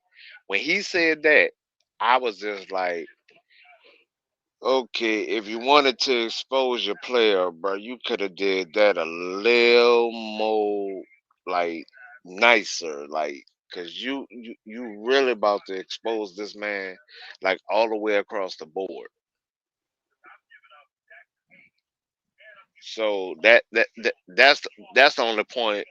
where I'm like, I I think gotta he's talk about your already weight. exposed. I think he's already exposed because I think so much is expected from him. Every game, so much is expected from him. And then when he don't deliver, now everybody piles on him. And look, I like to talk smack about, man, it don't matter about these athletes, but I don't know, he just seems like he's fragile, man. And he come from that generation. So I think they need to be careful they break this man. You know what I'm saying? He leave the league. You know what I'm saying? We never see him again. You know what I'm saying? Well, 'Cause They that spent a that lot of part money I on do him. agree with you. They invested a lot of money in him before he turned pro. Yeah, like I won't even lie. The extension that he actually signed, I wouldn't have offered him that much. I wouldn't have But gave he I wouldn't has have a gave him fat that number. boy clause in that extension, Gemini. I Keep that in don't mind. So they care. protected I themselves. don't care. No, I don't care. I wouldn't have offered him that amount. It would have been the level below that. I wouldn't have gave him the number that they gave him. I felt they gave him too much. I said that when I signed the contract. And that's before all the off the court stuff really started popping and everything. I was just Yeah. like, I disagree with that number. Mainly because, just what Phonics just pointed out, he is asked to produce, and we can all admit he's not producing those numbers this year. Damn last year, because last year gone. I'm talking about this year. He's not facts. producing what that contract number justifies. He's not. I just Oh think, like I wait, said before, and I say it wait, again, man. You know what I'm saying? Like they need to lay off him a little bit. a little Let him bit. get comfortable. Yeah, because ever since he's been a pro, and it's not his fault, he hasn't really had a chance to get comfortable and just play ball, just play without somebody saying something. That got to be annoying, man, to anybody. Yeah, It's you're like, not gonna damn. last long in this league if you want somebody to feel compassionate for your feelings. Well, well, they traded who was his in team best friend at the time. That that actually hu- hurted his confidence too. Yeah. Regardless on if New Orleans want to admit to it or not, and I normally don't say nothing about that four-letter word, but him and Zoe was friends, dog. Like they really was friends, like real rap. And when they traded Zoe, that hurted him. Take away the playmaking, take away everything on the court. It it helped them actually off of the court. So that's a big thing, man. Like with him, ain't and now look at it. You just got rid of the person who he called mom on in the coaching staff. So now she's gone. So you traded his best friend. Now you traded the one he treats like a parent figure. I mean, you got what you got now. I'm just Well, being honest. unfortunately, You that got what you happens in got now. sports. So You know what I'm saying? Unfortunately. Go ahead, bro. Go ahead, bro. that's when he started going buck wild with the women when that lady left. Exactly. Exactly. I ain't really heard nothing about him and these ratchet ass women until as of late. No, because the NBA sent her a cease and desist letter. Yeah. So that's why you're not gonna hear nothing from her. If she would have just kept it to Zion, she would have been okay. But she actually threatened the NBA. If y'all don't trade this MF, I'm gonna do blah blah blah blah blah. You threaten $1 trillion business. That you don't think they got lawyers, baby? You Yeah. don't think they have lawyers? She got that cease and desist letter. Oh, you can't even hear church mouse over there by her right now because she know the dollar amount they put within that cease and desist letter. If she breaks it, they gonna be on her, bro. So no, I do not want them to break this man confidence, but Zion also got to pull his weight too. And as of right now, he made Ja look like he should have definitely been the number one pick. Because if you remember, that was the controversy. Should New Orleans get a point guard, or should they get a power forward, an undersized power forward? That was what the conversation was. And for a lot of New Orleans people, they actually said they preferred Ja, but the Pelicans went with Zion mainly because why? The NBA had already did the marketing dollars. They didn't have to shove out that much in marketing. It was already out there. But also look at this. Zion then went through court with someone who wanted to be his agent, but she wasn't his agent. The baby mama drama. You don't think that's gonna have him weight wise going up and down? I understand why. I'm just saying he still has to dial in, if that makes sense. Because he still got a job. But if you think that girl wasn't gonna trip for 160,000 a year, you crazy. I'm surprised she didn't try to do nothing harder than what she did. Yeah. Cause that's 160 a year that walked away from her, bro. And all she had to do was lay down. That's it. Shh. That 160 was golden, bro.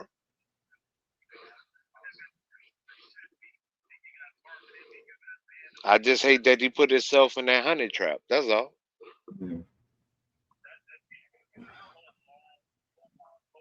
I, I don't think I really don't expect to see no improvement out of Zion, honestly, till next season.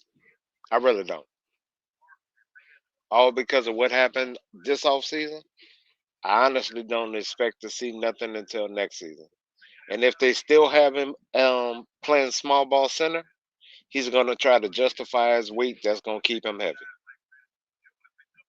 And if you actually pay attention, right before the season started, he bulked up with muscle weight, which is actually heavier than flab. Yeah. So I I saw mean, yeah. So he actually shot himself in the foot. But I can honestly say this was a damn good win for Ja. Damn good win.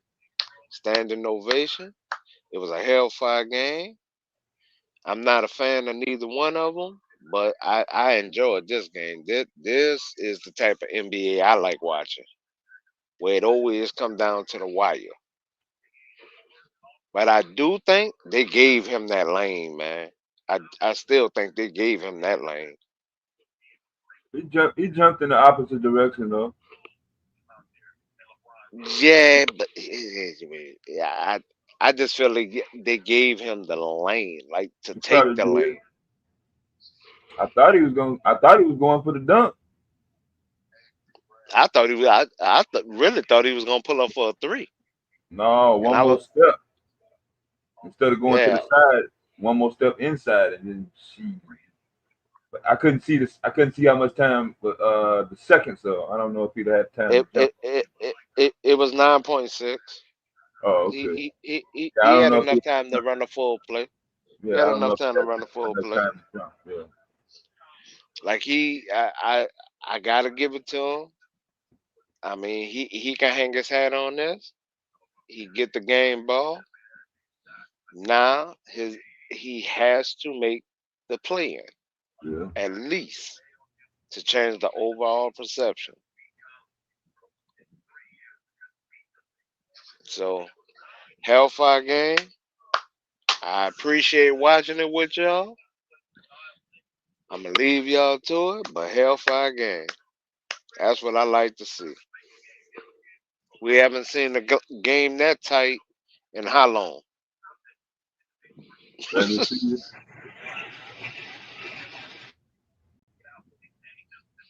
You want to say something, Dex? You talking about regular season? Yeah, regular season like that. Yeah. I mean that actually got my blood pumping over here. Like that's basketball for me.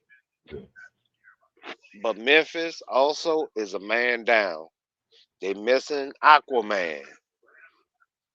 I think that's gonna hurt them, regardless on if they get in the playoffs or not. I think that's really gonna hurt them because they down Aquaman. Season in the knee surgery. So I hope they don't rush him back.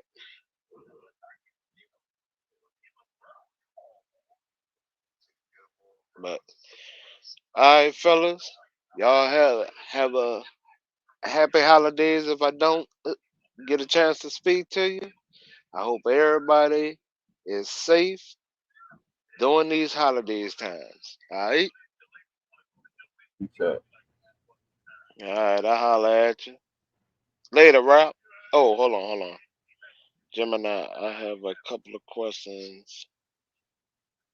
Has hold on. What Rob say? Questions. Yeah. Yes, Rap. The in-season tournament has been successful. The NBA has thoroughly enjoyed it, bro. They liked how they was able to get the marketing dollars from everybody, and literally they need to they also trying to promote Vegas so hard so they can get Vegas a team. Them in Seattle, they trying to get them in Seattle a team. So yes, it was a success. Your next question is, what do the Lakers? We don't need neither one of those MFs. We don't need the Rosen or Levine. The Chicago GM is trying to save his job and put that bad contract for Levine on somebody else. The Rosen technically said he don't want to be a Laker. As of right now, I think the Lakers should try to either get Clarkson and Potter off of the Jazz, or Kelly Olynyk and Potter off of the Jazz. As far as the Bulls, I would only do a straight up trade for D'Lo for Vooch. That's a straight up trade I would do, hands down. I know they're gonna ask probably for a second round pick, but the contract money is so close, it's perfect. You have another question, Rap, before I leave?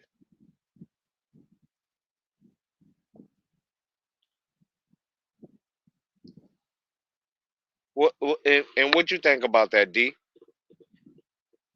Oh yeah. Talking about the trade. Yeah, the trade scenarios that the local media is putting out, they're trying to help the GM for Chicago save his job.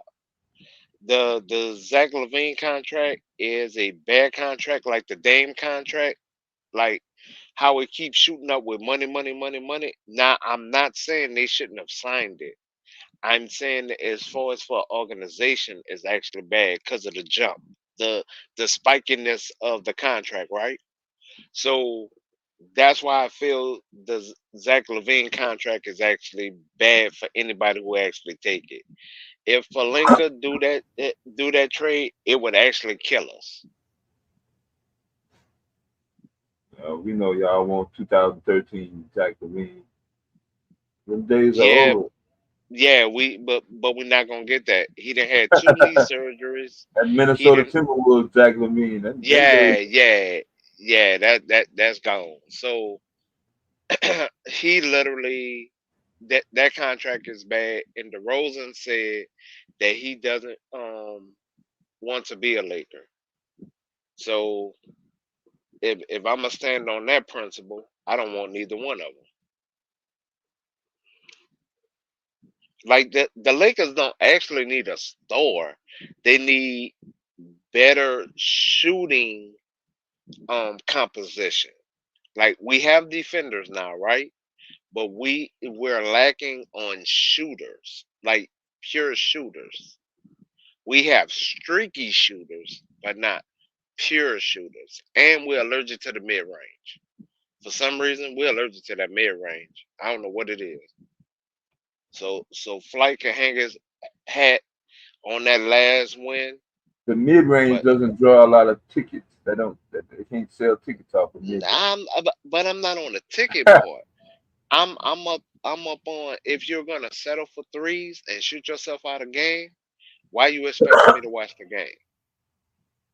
Like, bro, we are not a known 3-point shooting team, but we have shot in like 6 games over 43s.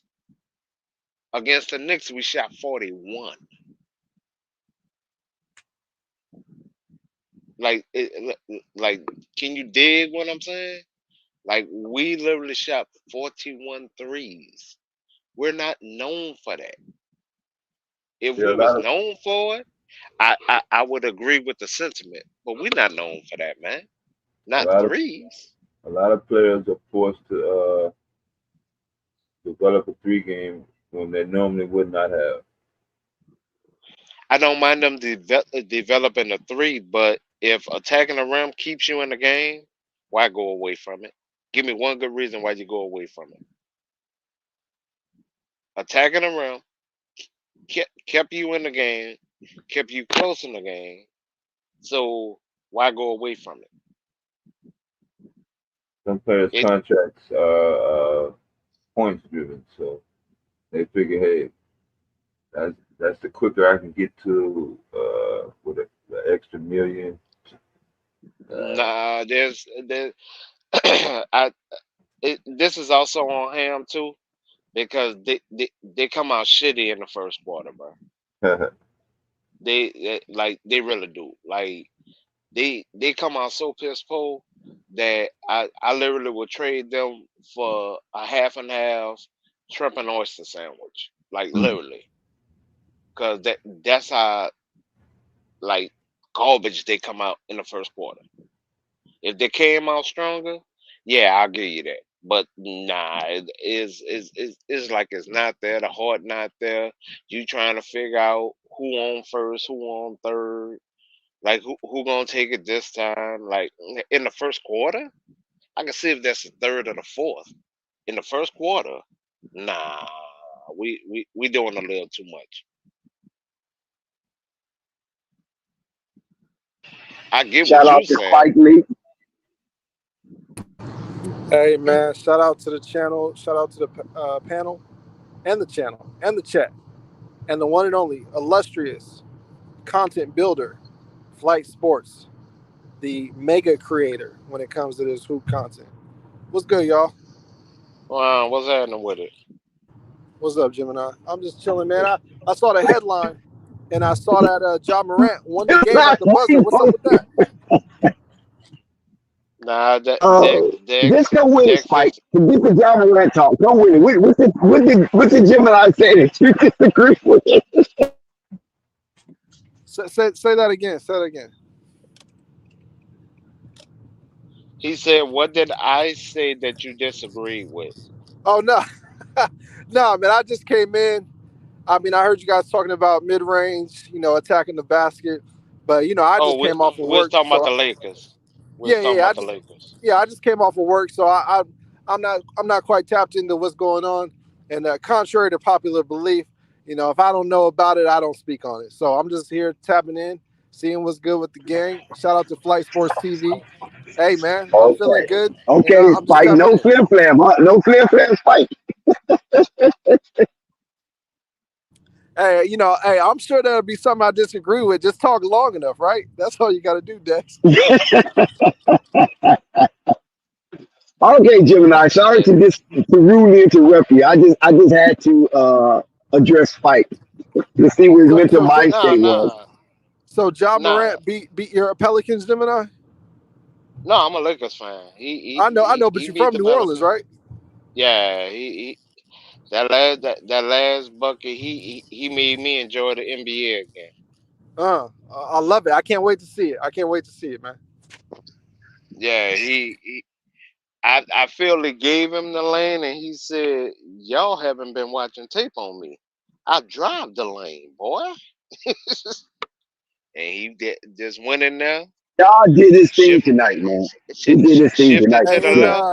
and when I looked at the score a while ago, the Grizzlies were down big, so they came back, Yeah. correct? Yeah, Yeah. At one Okay. point, they was down 24. Man, I'm excited to watch this. I'm excited to watch this, man. yeah. And it looked like This is Ja was definitely a not good. in the game because he only had like 6 points. I don't know where that extra 28 points came from. He was just, Was the man, he game was in throwing. Memphis? Nah, it was in the Bayou. It was in the booth. Okay. Okay. All It was right. in Yeah, the Big Easy. It was he ended uneasy with in the Big Easy. yeah, he ended with 34 points, 5 and 9. I don't know because I'm just going off of the top. Like I can't remember what was the assist. I think it was 5 assists and 9 rebounds, I think he or had, it was was it 8 assists, right? I think he okay. had So 8 assists. Very so impressive. so so they had to be the 9, and then it's 5 rebounds. So man, he Okay. did his thing. I ain't Absolutely. even going. Sounds like he put him on his back. Yeah, Yeah, he did. he really Pause. did. I love it. Brandon Ingram tried to stave off the momentum of the Memphis Grizzlies, but he was unable. Brandon Ingram did his thing, but he was unable to stave off that momentum Yeah. that was generated from the last shot of the first half, which was a 3-pointer. And from that point, they came out of the break and had a 39-point quarter Uh, and got the game down to single digits. And then the rest, Morant just walked them down. a 39-point quarter. That's something right there. Yeah, like that. I can't even lie. He he he actually proved to New Orleans, y'all picked the wrong player over me. And Zion was playing. Like Is for that real, correct? for real. He was playing. I mean, he was in the game. I don't know if he was playing though, but Right. he was in the game. But he was in a jersey. Yeah, he was in the jersey and he hit the court, but I don't know if he was playing. I Shout out to mean, Coffee. Hey, wow, guys. what's that in the I've, coffee? hey, I wanted to not to change the subject, but I definitely have been trying to. I've been checking in on the channel. I've been trying to get on. I've been trying to revisit the Tyrese Halliburton conversation with you all because he's done some amazing things in that play-in. I mean that in-season tournament, and I just wanted to kind of hear your thoughts, particularly you, Dex. I kind of want you to revisit that. Oh, okay, no problem. Tyrese Halliburton, one of the, if not the steal of the 2020 draft. $260 million man, of course, earned every cent of it as he is representing the Indiana Pacers and the display that he demonstrates night in and night out. Listen, you can't say nothing about it. He kind of tapered off a little bit since the in-season tournament, but during that tournament, Tyrese Halliburton was the number one ranked player in the in-season tournament play.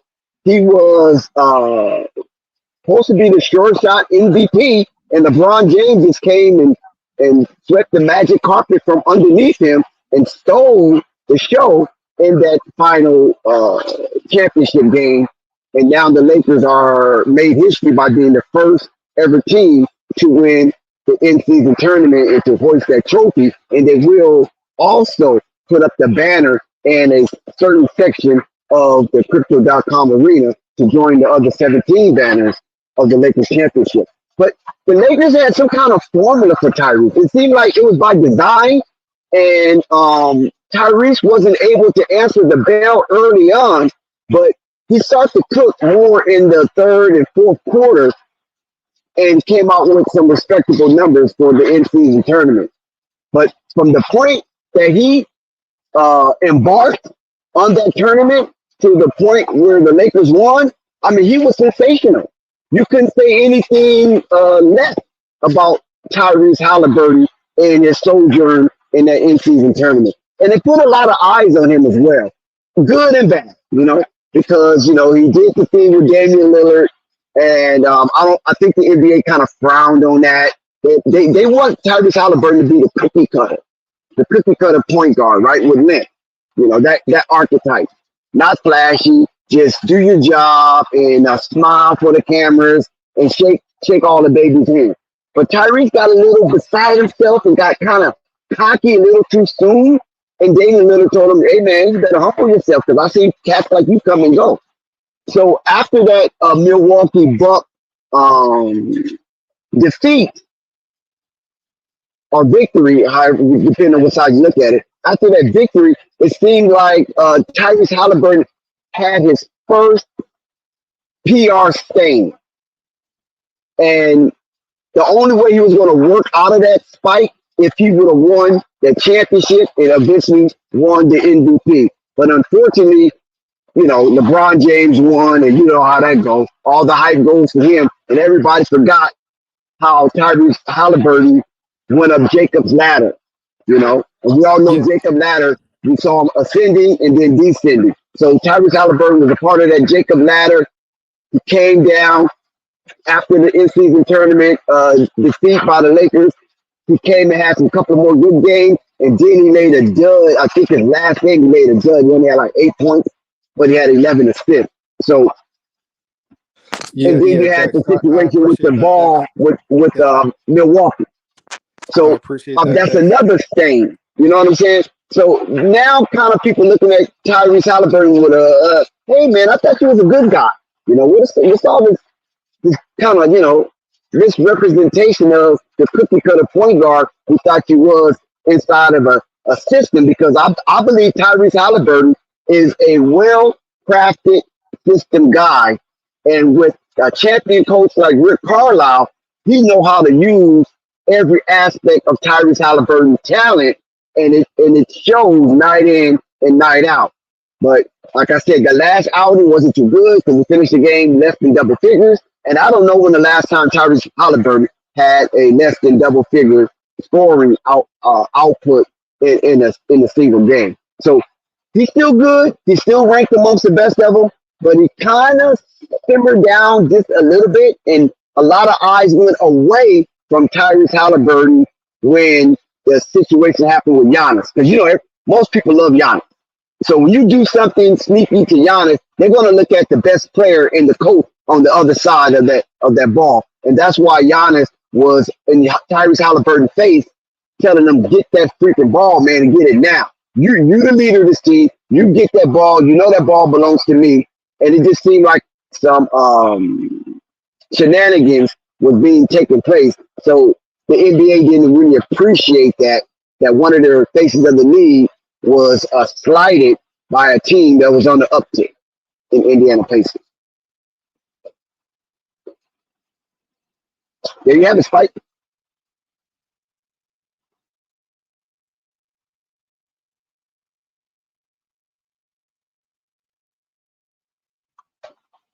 Oh, Nico's in the building. Shout out to Nico.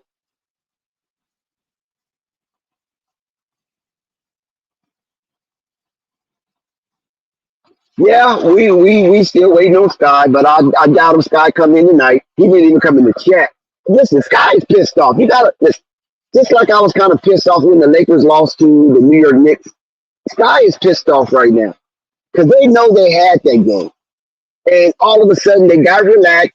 And one thing about basketball, if you ever play basketball, if you ever get relaxed, it's hard to regain that energy to be able to play competitive once you relax yourself. The muscle memory is not there. And then it's just a lot of lack of focus. And Memphis just came and crept it. And this was Ja's first game of the season. And look what he did. He was spectacular. He took down the big bad New Orleans Pelicans, who was kind of crushing teams lately.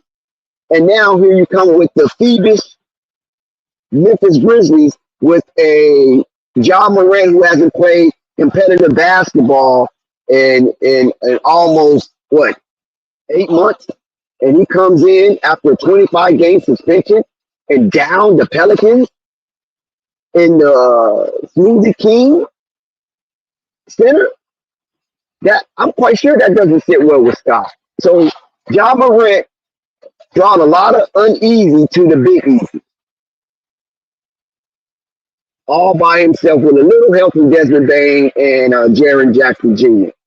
But Ja Morant shouldered the responsibility, and he showed the NBA once again throughout the landscape why he's regarded as a top 5 point guard.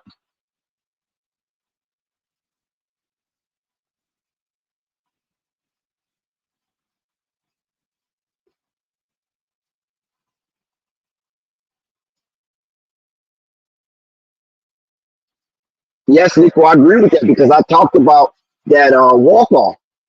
You know, that was special for Ja to walk it off. Now, Ja early on, and me and Clay had a dispute about this. Early on, Ja had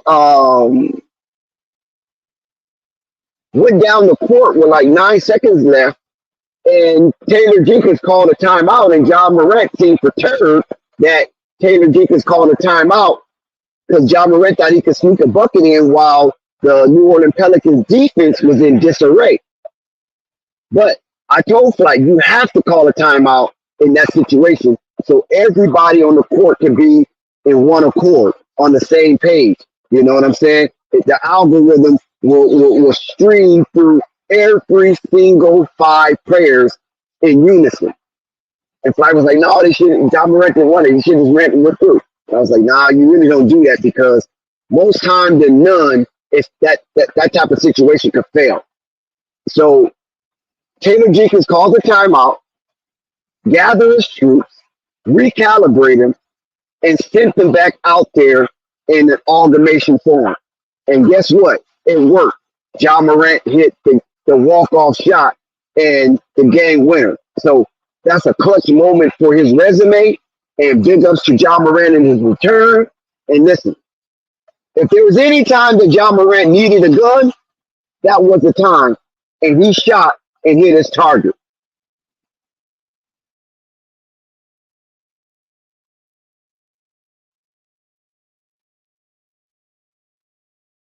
Please subscribe to Flight Sports TV, hit the like button, and leave a comment.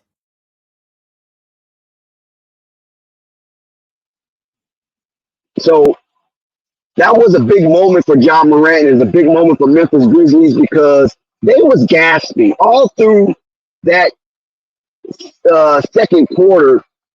You could see the Memphis Grizzlies was trying to find something, anything to ignite them to go on a run and, you know, capitalize off of a lateral cockiness, if I can say, or confidence. And they found it when they hit that last second shot of the second quarter going into halftime. That right there was pivotal to the Memphis Grizzlies taking charge of the game going forward. And so they came out of halftime down 19, and then they won the third quarter 39-27. What a turnaround. So they go into the fourth quarter down 11. And they walked that down. So they walked down both quarters, the third quarter and the fourth quarter, to etch out a win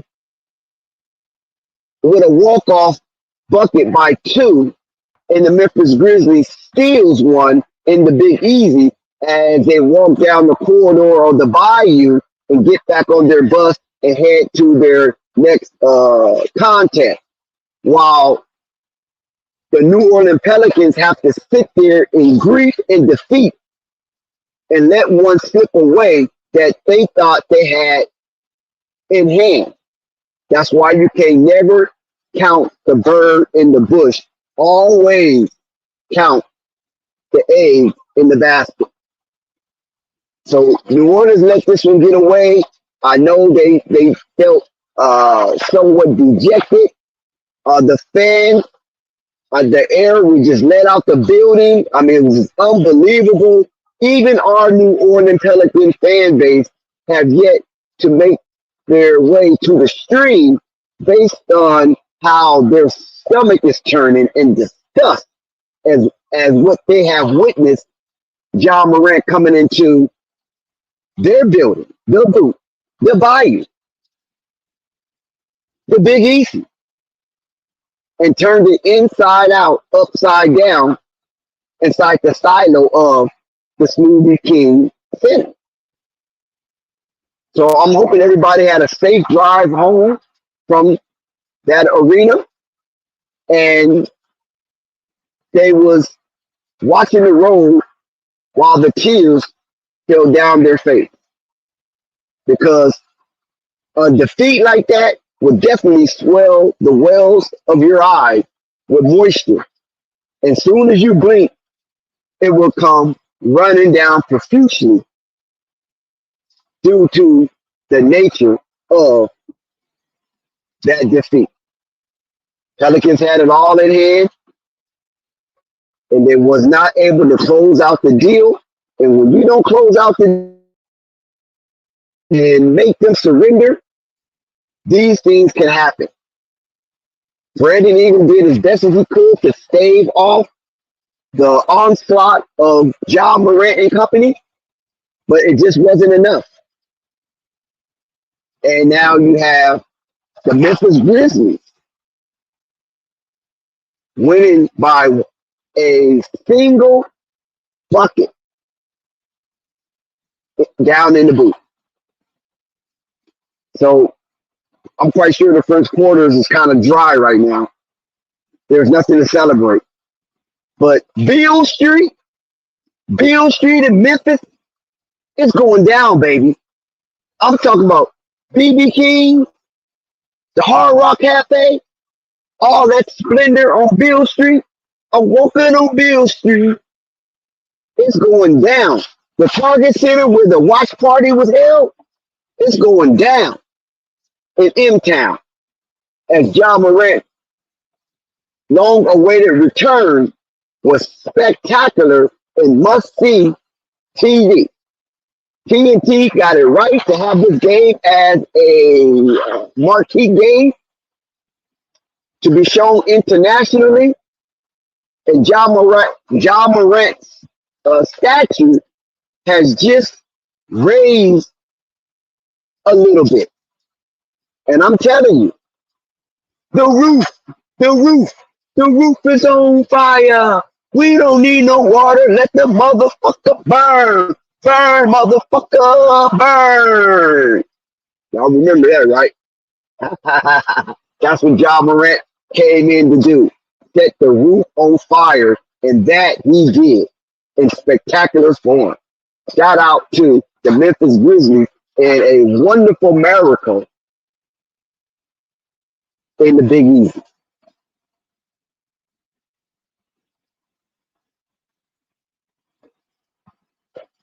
This is Holly Heat of the Hot Seat with Holly Heat, and this is Flight Sports TV. So, if you guys are done, I'm done. I know we have more on the panel, but Mike, are you here? Devastating, are you here? Yeah, I'm here, man. Is anything that you want to share? Yeah, I think everybody done said everything. All right, well, we can shut it down. Unless, Flight, you got something you want to share, Flight? Because we've been rock and rolling for a minute.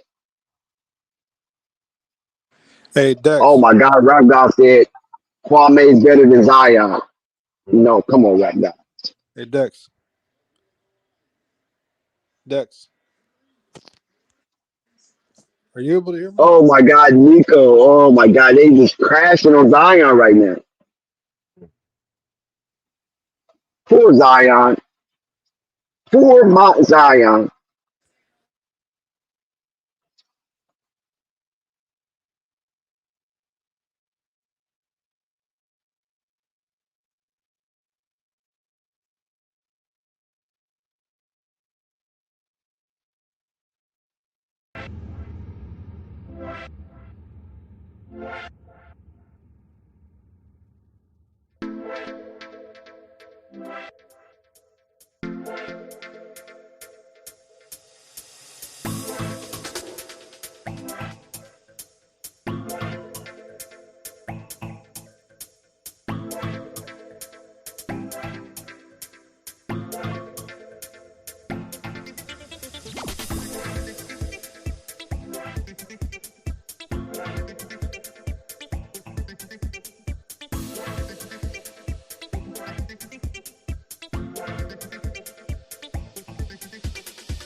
Yo, why you playing music?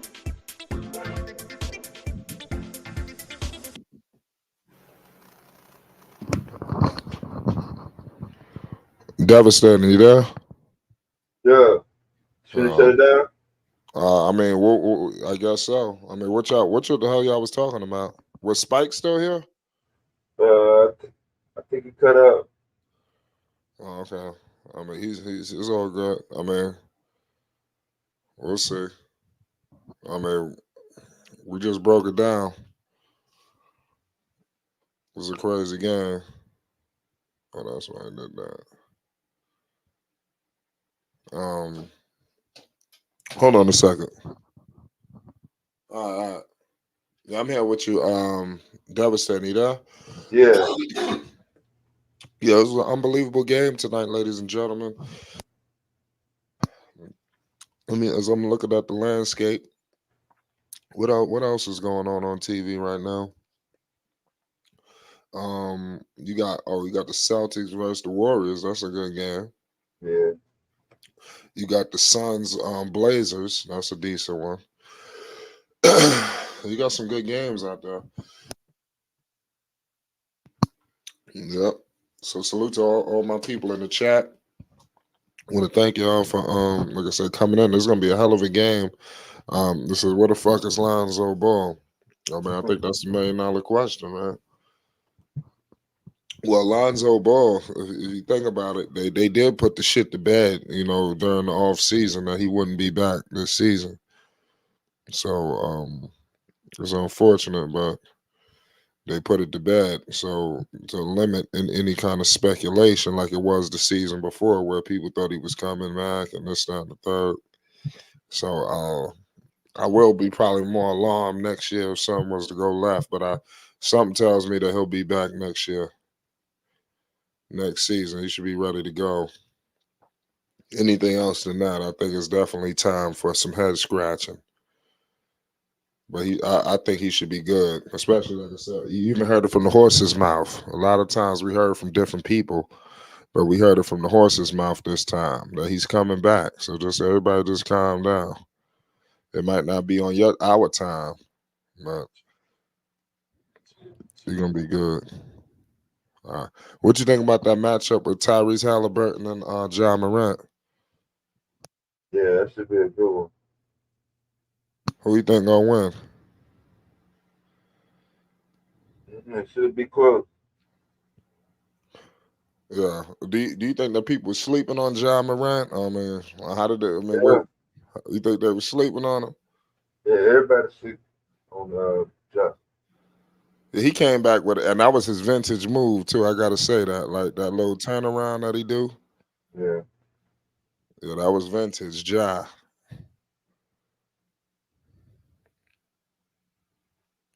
I love that turnaround. That was like the way that spin move was crazy. So shout out to John and them Grizzlies, man. So I was just saying flight because basketball dry without them. It damn sure is. I can't discredit that. That ain't up for discussion.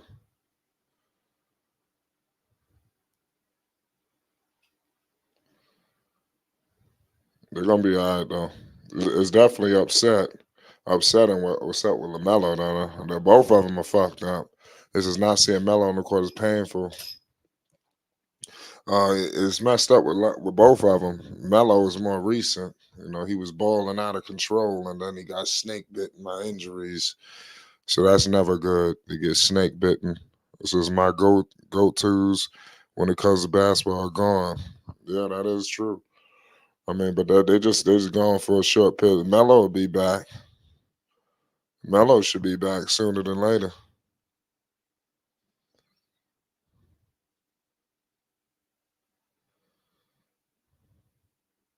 So don't just hold your horses on Melo.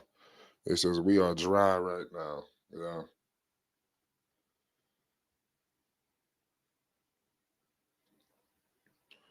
Yeah.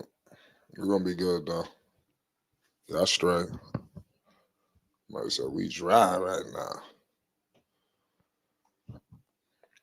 Salute to my man Spike, all y'all. But like I said, it's gonna be epic.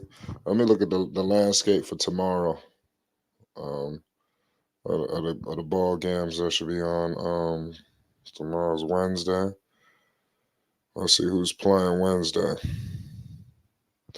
Oh wow. Well, too bad. Melo won't be playing, but you got the Hornets versus the Pacers. You got the Bulls Lakers. Look out for that Bulls Laker game, ladies and gentlemen. I could see us being up and ready for that Bulls Lakers. You obviously the Hornets Pacers is not the most ideal. There's no Lamelo. Um, but look out for us tomorrow for that Laker Bulls game. That seems to be intriguing as I'm looking at the schedule. It says Hornets are playing there to pay. That don't sound like fun. Watching. Yeah, yeah, it don't sound like fun. Listen, I like Lamelo, but it's definitely tough. Checking out all these games and you don't have Lamelo there. It's not fun. Definitely be on the lookout. You can definitely politic with us while games are going on. We really just go hard for play-by-play when it comes to the Ball brothers. This is a Ball family channel. I just want to remind the world that this is a Ball family channel, even though we dibble and dabble in a lot of different things. But the Ball family content comes first. So play-by-play for the Ball family is definitely the top priority. So definitely anybody, if we ever air any other games, like for instance, let's say we're live right now. I decide to put the Suns Blazer game up as a stream. We could just be talking. That don't necessarily mean because I'm not calling two games in a row. I'm one human being, you know. So it's definitely something that we could do. I'm looking to do in the later. I just changed the title, but we could politic while the game is on. If it's that serious, I could even pull up the ESPN shit so y'all can see the game cast. These are just different options and things like that. That we're looking to bring to the people. But I will say, man, it's been a while since I can honestly say I truly enjoyed this basketball game.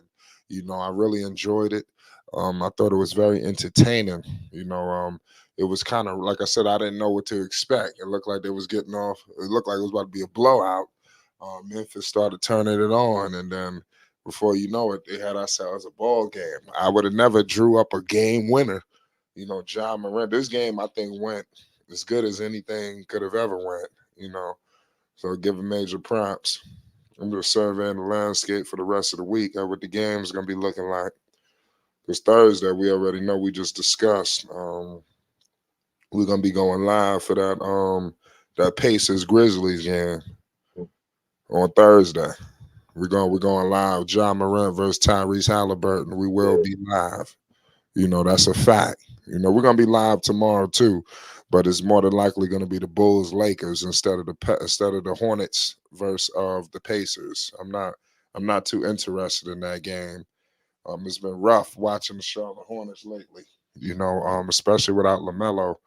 It's like they playing with no direction. It's tough. To be honest with you. So it's crazy. It don't make no sense. But nonetheless, man, we're gonna pull back up. We're gonna pull back up tomorrow. Shout out to you, Devastator, man. It was an honor to have you. All right, man. We're gonna be live tomorrow, y'all. It's Flight Sports TV, man. Shout out to everybody. Flight Sports TV, man. That's my dude. I rolls with him. You heard what the man said. It's Flight Sports TV.